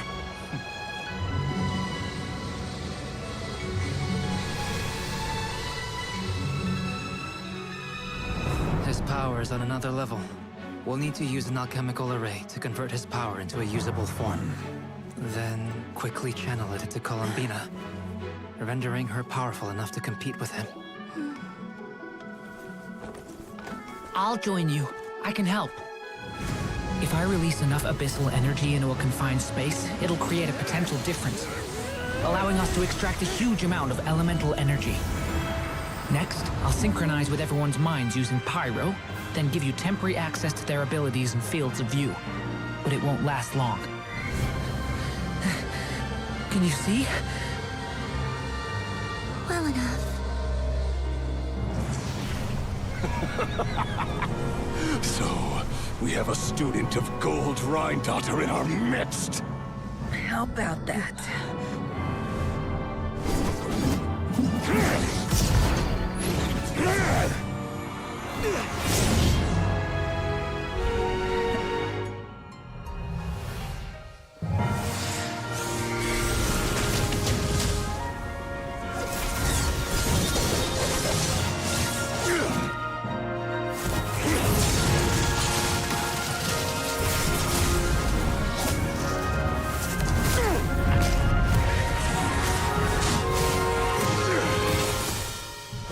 You use my own power against me? Just like how you stole Kuvaki. Look familiar?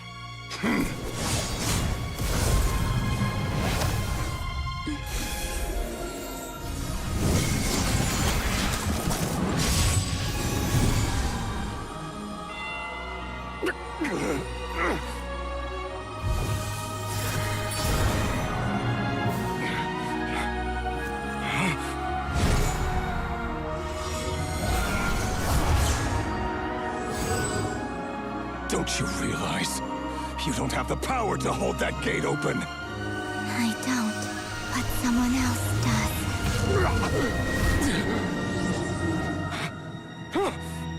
Goodbye, Rerir.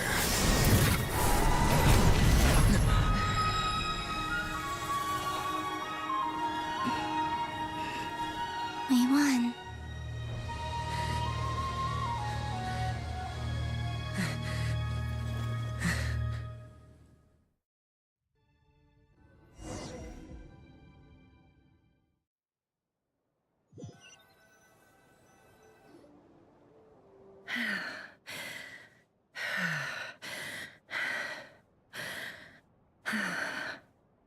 Nefer, how are your eyes?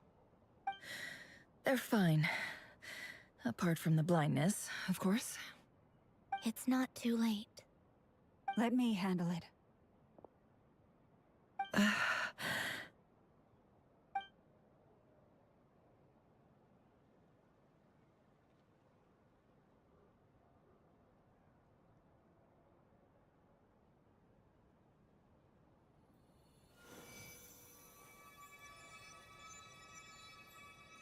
Miss Nefer, it's not like you to lose your composure. That was the most reckless thing I've ever seen you do. Reckless how? The situation was critical. Our lives were at stake. We had to do something. Even so. Okay. I guess you're right. Under the circumstances, it was a wise decision. You traded your eyes for an incredible victory. In business terms, I suppose that's a huge return on investment. I'd be hard-pressed to argue otherwise. Still, I don't like this outcome, and I don't want you to lose your sight for good. People suffer when they make sacrifices they shouldn't have to make, whether that means faith, strength, or in this case, your ability to even see. I had hoped you could win without sacrificing so much as a single hair on your head. Thank you. Really. All done. Don't try and open your eyes just yet. We'll see how you're doing in a couple of days. Until then, please follow your recovery plan to the letter. I'll send full details through Yehoda. For now, just get yourself home, relax, and rest. My dear friends, we have fought bravely and achieved a spectacular victory. A dark cloud has been lifted from the skies of Krai. All in this land will be grateful for what you have done. The moon will remember this day. Thank you both.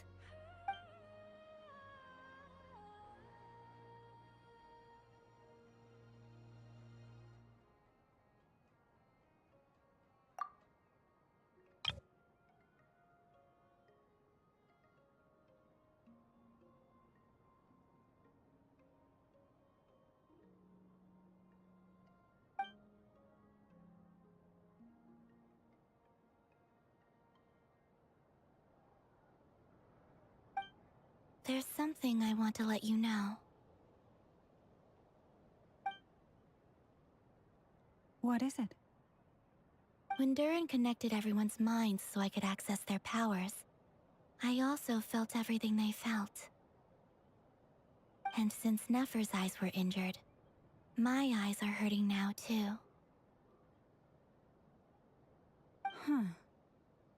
Hold on. Let me try. I only feel the pain. There's no actual damage. I just thought I should tell you. You're right. There's no damage. That's a relief. But I must say, I'm surprised to hear the Kutar share something like this with me. In the past, you never used to open up about yourself. Things are a little different now from how they were. I'm learning to share how I truly feel with my friends. Friends? You have no idea how glad I am to hear that.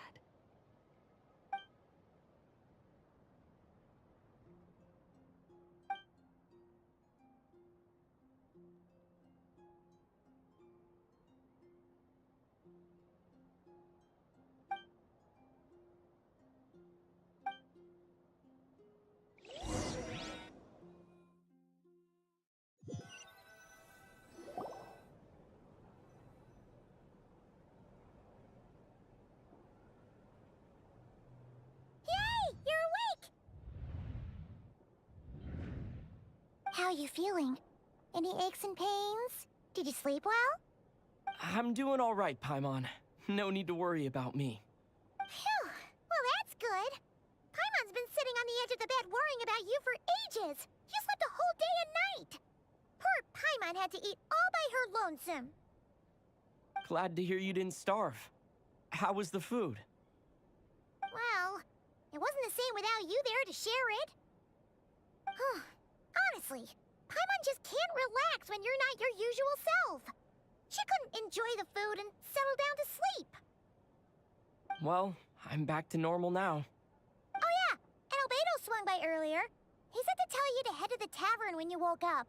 Varker and the others are organizing a victory feast and they want to celebrate with you. He also dropped off some medical supplies, but you seem fit as a fiddle, so guess you won't be needing those. If you're feeling up to it, let's head over now. Wouldn't want to keep them waiting.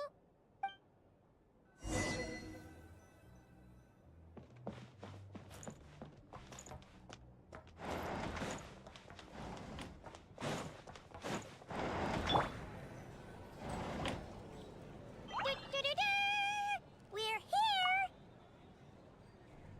Oh, Traveler and Paimon! Perfect timing! We were literally just saying how there's no way we're holding this victory feast without you any longer, and we would have postponed it till tomorrow. How are you feeling today? Much better. Thanks. Don't worry about me. Relieved to hear it. If that changes, just let me know. Happy to check you over at any time. Yep, we're here for you. Anything you need, just let us know. Oh wait, where's Nefer? How are her eyes doing? Nefer's right over there. I'm sure she'd love to catch up with you.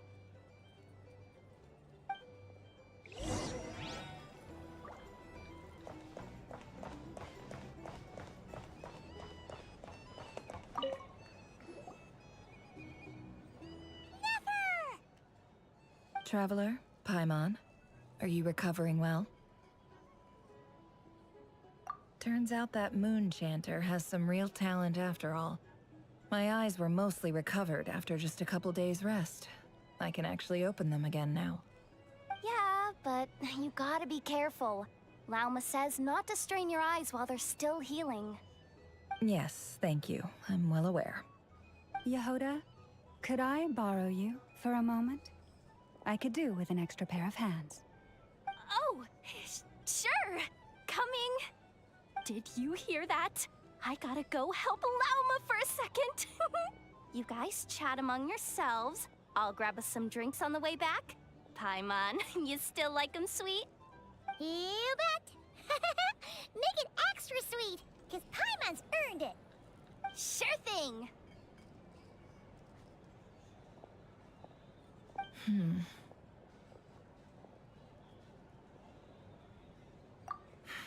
The Raker of Solnari. Kind of a snake, don't you think? No, definitely a snake. A poisonous one who spewed his venomous hatred everywhere. Anyone who seeks revenge out of hatred for other people has become a snake. That's something my dad used to say. Perhaps. I'm sure it sounds like a very wise and open-hearted perspective to your ears. But me? I think hatred is a perfectly justifiable emotion. What else is left when everything you depended on in life gets stripped away? Something's gotta fuel that drive to keep on living. If you're worried about me, you can nip that in the bud. I'm not someone who gets stuck in the past. It's just... I suddenly feel like I was wrong to call my father a liar. He was just a fool. That's why the Academia turned their back on him, and why the other tribes ganged up on him. Oh, Father. How much better things could have been if you were a skilled liar. Look at the Ibis King. Thoth is a fiendishly cunning liar. And yet, strangely, he feels more like a father to me than my real dad ever was. He's never brought it up, but I'd bet he feels the same way. Why else would he give me the power to perceive the truth, while at the same time training me in the art of deception? Well, King Deshret banished him to Aru, which is essentially a prison, and posed 3 questions to him. He promised that he'd have his freedom if he could find the answers. His response was to take on a physical form and approach me, hoping that I could become his envoy and search for one of the answers on his behalf. Did he really think I'd fall for that? He's stuck there. He can't make me return what he gave to me. So that's enough for you to decide he's nice, is it? He's a prisoner, and he was scared. So he decided to perform some good deeds to win people's approval. He lives in fear because he's a deceiver. How is Rerir any different? You can't work as a spy your whole life and expect a happy ending. It's preposterous. Yet I can't say I don't understand it. Liars live in the darkness of their own making. But it's still human nature to want to go on living. They say that a liar's soul is the most worthless thing in the world. What do you think?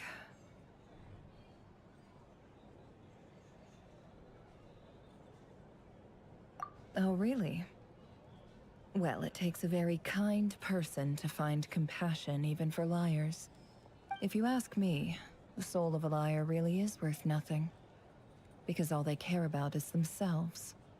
For example, when something good falls into my lap, I don't go sharing the news around.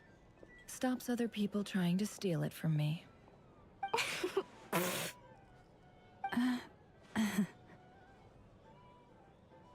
So be it. They have sharp ears. I can't keep anything from them. Oh, is that what it looks like? Well, you all know my past now. And I can't simply eliminate everyone who knows too much. So I guess I just have to put up with you. For the foreseeable future, at least. When you find yourself in a situation you can't control, The safest play is to keep calm and start monitoring everyone involved like a hawk. In the intelligence world, you need to have a sense of perspective and play your hand accordingly. If you understand what's at stake, please ensure my secret is safe with you. I trust you'll respect my wishes as a friend. But don't forget, I will also be watching you like a hawk. Very good. Oh wait! Now that the panic's over and we've all calmed down, Paimon suddenly remembered something. After all that build-up, our mystery ally never showed up even once.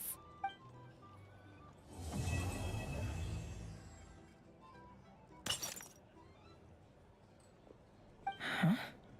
Am I imagining things?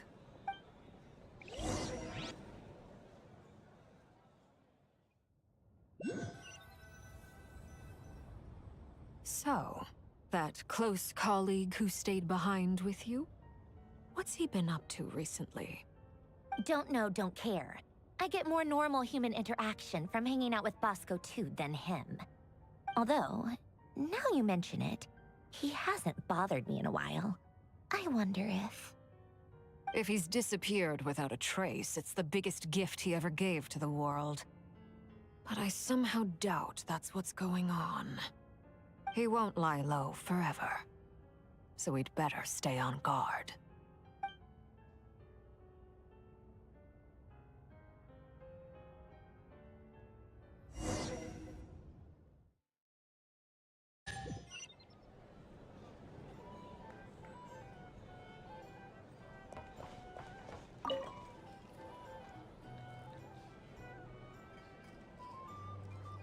Ah, Lord Sangama Bay. How lovely to see you. I must thank you for the device you provided. It was an enormous help. Would I be right in thinking that it was developed by the Academia? Why come and ask me when you clearly know already? I mostly came to thank you. That's more like it. A little gratitude goes a long way with Lord Sangama Bay. Play your cards right, and you might even stand a chance of becoming my long-term supplier. The chance to work with such a kind and charitable investor as yourself would be a great honor for the Curatorium. Huh? Charitable? Who said anything about charity? First time hearing about it. Let's see. The first plot of land you purchased in Krai, your desert interests, and... Stop! What do you think you're doing? Exposing my investment history! It's nothing to hide from. They're all perfectly legitimate investments. And some of the land you purchased was with the intent of building a sanctuary? Yes, I heard about that too. How did you... You're a curious case, Lord Sangama Bay. You don't like people finding out about your good deeds, do you? But I'm afraid no matter how hard you try to keep things under wraps, where there's a will, there's a way. You did it for Sumeru, didn't you? It was empty land that was gonna go to waste otherwise. I figured if I built something there, it might at least get some use in an emergency. Disasters are capricious things.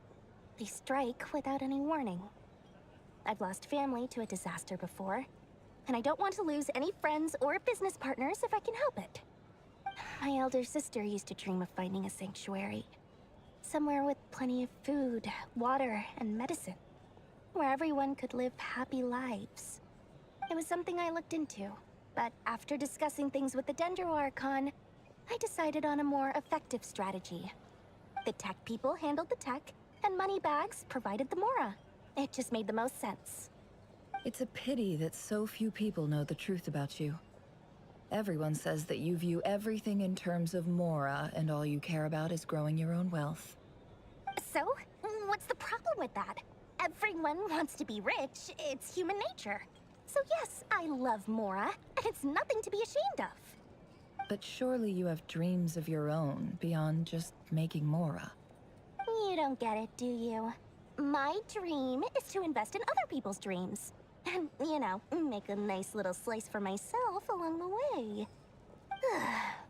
Just thinking about it makes me happy. That sweet, sweet sound of Mora. Thank you. For the device? And the pendant. Oh, that. I was just returning a favor. Don't worry about it. Seems like we've both been away from home for a very long time. Yeah. So long that I barely remember what my family even looked like. That would be your mother, father, and sister? Yeah, though it's been years since my sister passed away. It's not like I want to forget them, obviously, but memory can be even more ruthless than the most calculating business person. Beyond a certain point, if something isn't helping you, it just gets rid of it. My sister can't help me now. Slowly but surely, her face is fading from my mind's eye. It's become a vague impression. Not everything will fade. When loved ones pass away, the beautiful memories are the ones that last the longest. Yeah, that's true. If you ask me, that's the one silver lining in all of it. Well, that, plus, I'm sure that life is much better now than it was back then. Oh, absolutely. You've got a lot going for you, too. Boss of the Curatorium of Secrets? I'm sure there's plenty of Mora to be made in that line of work. I appreciate the vote of confidence.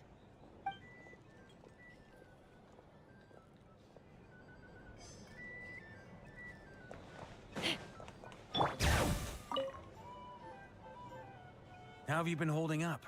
Any adverse reactions? You don't need to worry about me, Grandmaster. I'm fine. I mean, I barely did anything, so... What?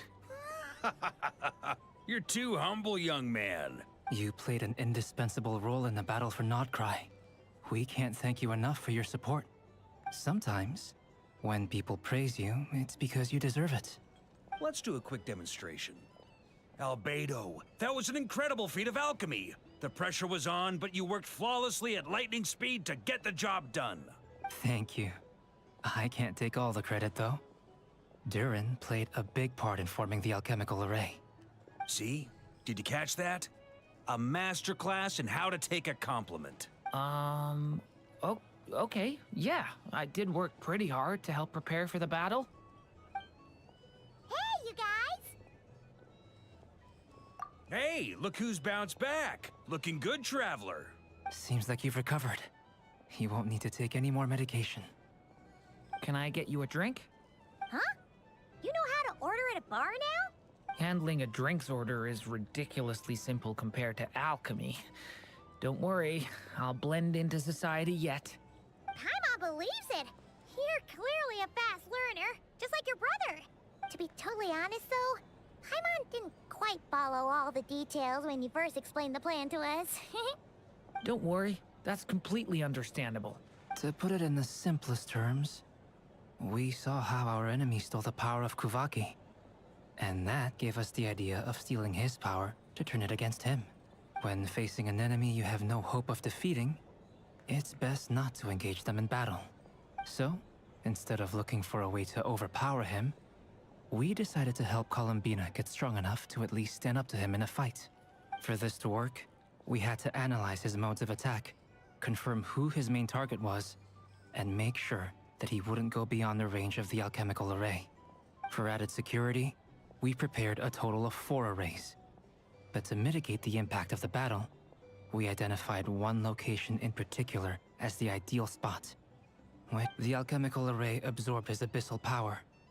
Then Durin processed it to render it usable by Columbina. That power enabled her to do what would otherwise have been nigh on impossible. What surprised me was that Dainsleif actually agreed to join us. Given his history with Rerir, he had every right to sit this one out. But we're extremely grateful for the decision he made. It must have been a painful choice to make. But I'm sure that making a decision was far better for him than staying in limbo. Absolutely. He was torn between 2 paths, but in the end, he made his choice and stuck to it resolutely. He doesn't strike me as the sort of person who'd stay trapped in limbo for long. Anyway, however you cut it, everyone gave a stellar performance. And now, it's time to kick back and celebrate.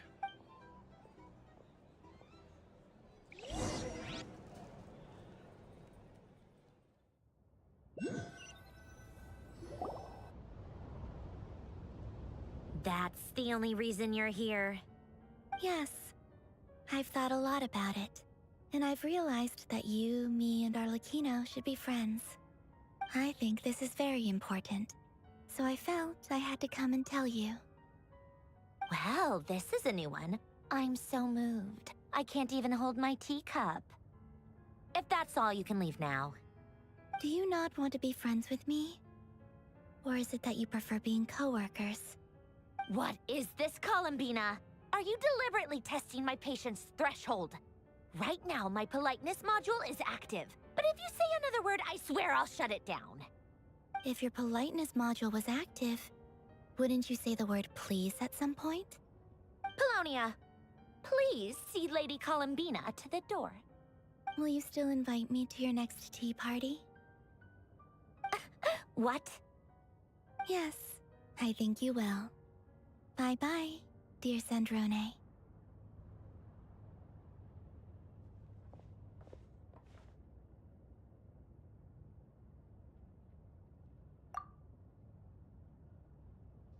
Last time, the Wild Hunt escorted you out. Would you rather I handled it myself this time? We just wanted to, see how you were doing now that it's all over. Why? Out of concern for my safety? I hope you didn't seriously think that the Ray here of Solnari would be able to lay so much as a finger upon me, given how prepared I was. Mostly because you kind of helped us out, so we just wanted to check you were okay. Looks like all your robots are fixed, huh? Oh, don't you worry about that. Tea time is already a write-off. The visitor before you managed to kill my appetite. If you're in the mood for tea, go ahead and help yourself. Otherwise, it's going to waste. My coasters are still missing in action, though. Use this notebook instead. Whoa! Pretty hefty notebook. Look at all those calculations. You can ignore those. They're just dumb scribblings. I doodle and write in my free time. Sometimes I remember the distant, dreamlike past. Sometimes I imagine the far-flung future. And other times, I grit my teeth and note down all the crazy nonsense going on in the present. Some people do the crosswords in the newspaper. This is my equivalent of that. Trying to predict the future is like daydreaming, and writing about the present just makes me furious. The past is my favorite. If nothing else, it's already set in stone, so I don't have to rack my brains trying to figure it all out. Huh. Although, having said that, the only vaguely interesting memory in my past is probably that guy they call Lord Artificer. Who else? Pretty much all the mecha in Fontaine are his personal handiwork. Wait, are you saying you know him? Like, personally? As a I mean, I guess we were friendly enough. Yep. In fact, I'm probably the only normal person left who knew him at all. We used to chat occasionally back when he was still around. Before he passed away, he asked me to destroy all his manuscripts. I honored his request, but I did read through everything first before destroying them. I mean, I couldn't let the genius of Lord Artificer Alain Guillotin disappear like that. Would have been such a waste. So, that's where the formulas in your notebook are from? I just told you. Those are my equivalent of crossword puzzles. They're just dumb formulas that I solve for fun when I'm bored. Alain's work was like epic poetry. The formulas in my notebook are just silly little riddles in comparison. Not that there's anything bad about them. I mean, at least, solving those riddles isn't going to hurt anyone. Except me, 'cause I lose a few brain cells in the process. Anyway, while we're on the topic, I might as well tell you about what happened to him and his friends. Alain Guillotin had two close buddies, Renee and Jacob. They spent their childhood years together in the Nazissenkreuz Institute. They were all quite competitive, so there was some rivalry between them. But beneath the friendship and the rivalry ran something deeper, a sense of nostalgia for the past. Unfortunately, childhood would end. The prophecy would come true. The apocalypse would arrive, and the future would never be. A mad dream that would normally only capture the minds of lunatics began to take root in their hearts. A dream of saving the world. And if Renee and Alain had been people of lesser wits, that dream would probably have ended up as something for them to joke about in their older years. But alas, they were some of the sharpest minds around. They nurtured that dream with the full power of their intellect, and it grew into something that ate away at their souls. The first of them to fall under its spell was Renee. Against Alain's wishes, he persisted in experimenting on a mutual friend of theirs to try and save their life. Alain did not approve and parted ways with Renee. It's complicated. Alain wanted to believe that Renee only did what he did for the sake of their friendship. But when he told me about what happened, I could tell he still had some suspicions about Renee's motives. Perhaps the seed that would grow into a nightmare had already sprouted in Renee's mind. Even then. The next time they met, Renee's soul had been completely engulfed by the dream of salvation. His futile attempt to change the tide of fate only resulted in a wave that swallowed up the world, even before the apocalypse came.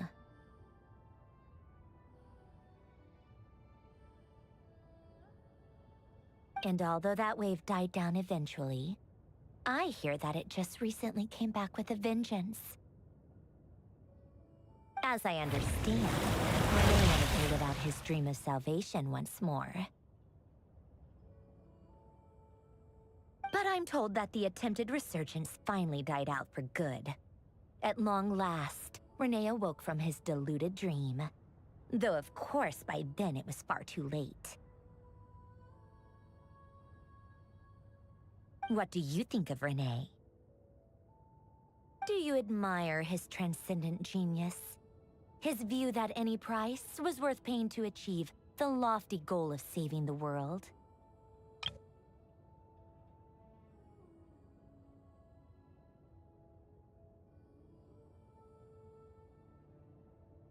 Or do you despise him?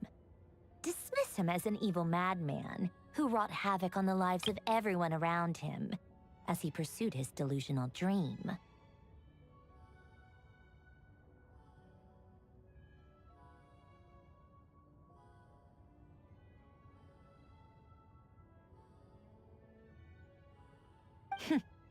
Same difference, really. Just a matter of perspective. What a cop-out. But I suspect you'd have a more incisive and insightful answer if we dug into it further. I don't like fanatics who give up their whole lives for their ideology. Nor do I like fools who let their delusions take control. Maybe I could understand if Renee had just been an ordinary person. But he had a sage-like intellect. And still managed to get himself lost in the labyrinth of his own desires. Anyway, that's enough about Renee. Now, moving on to Alain Guillotin. He managed to put a stop to the first storm whipped up by Renee. To his credit, I suppose, the loss of his family and friends was purely a tragic accident. It's not like Alain sacrificed them for his cause or anything. After that, the only thing supporting his work was the same dream that had dragged his closest friend down to the abyss.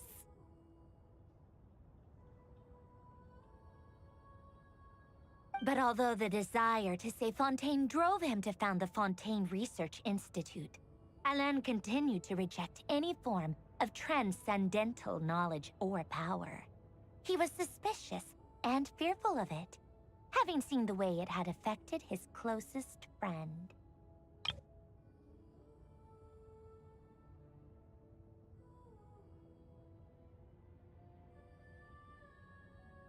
I think that formulas and machines derived solely from human intellect were the only thing that gave him a sense of spiritual comfort. Yet Alain's intellect was simply too great. It barely left him space to breathe in his lifetime. Once he realized that the end of his life was approaching, he finally accepted the truth. The Nazissenkreuz Institute needed someone, and a human being, to see its story through to the end. He quit working on his formulas, trading them in for the fairy tales that had played such a formative role in his childhood, but which he barely touched in his adult life. He told me that the director of the Nazissenkreuz Institute used to read those fairy tales to the children as bedtime stories. Apparently, they worked wonders at sending kids off to sleep. I think that all he wanted at that time in his life was to be able to sleep deeply without being plagued by depression. By that point, nothing else really mattered. At the very end, he laid down to rest in the ruins of the former Nazissenkreuz Institute orphanage, while the Fontaine Research Institute he had founded continued tirelessly with its work.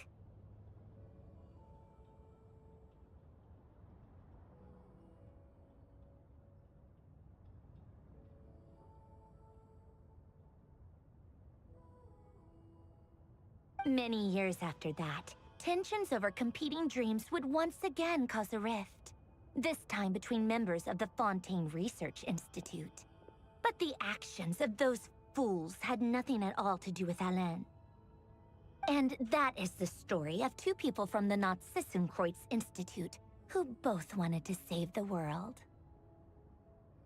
One went all in on his fantasy of salvation without ever looking back, and ended up calmly sinking to the bottom of the deepest sea. The other sought desperately to burn bright in his life, even though he wasn't sure where he was going. I do sometimes wonder, why is it that people like them have such grand hopes of saving the world? Even the grandest tree starts as a tiny seed. So perhaps, for each of them, their mission to save the world began with a very simple desire: to save themselves.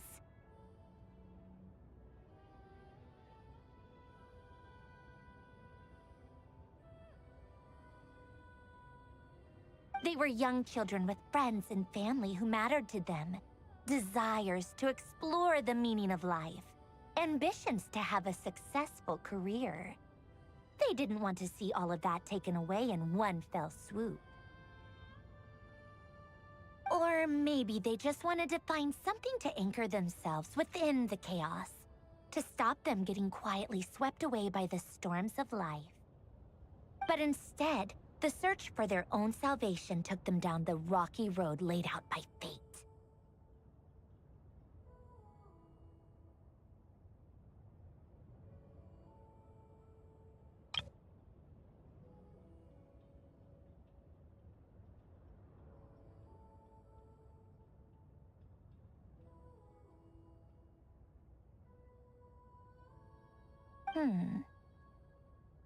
Do you think the desire to save oneself is enough of a justification to try and save the world?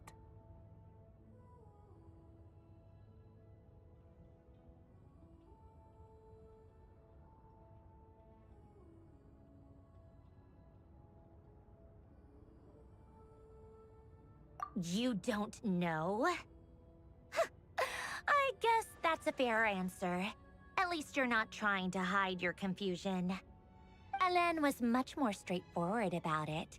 I asked him the same question back when he was in his prime, putting all of his energy into his work. Yes, it's enough. That was all he said before getting right back to his work. He was always that way. All right, tea time's over. I owe Arlecchino a favor for telling me these stories. I'll have to bring a whole sack of gifts the next time I visit the House of the Hearth. I'm gonna go tinker with Polonia now. You guys can do whatever you want, as long as it doesn't involve interrupting me. Polonia, exit hibernation mode. Begin diagnostics.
Let's fly!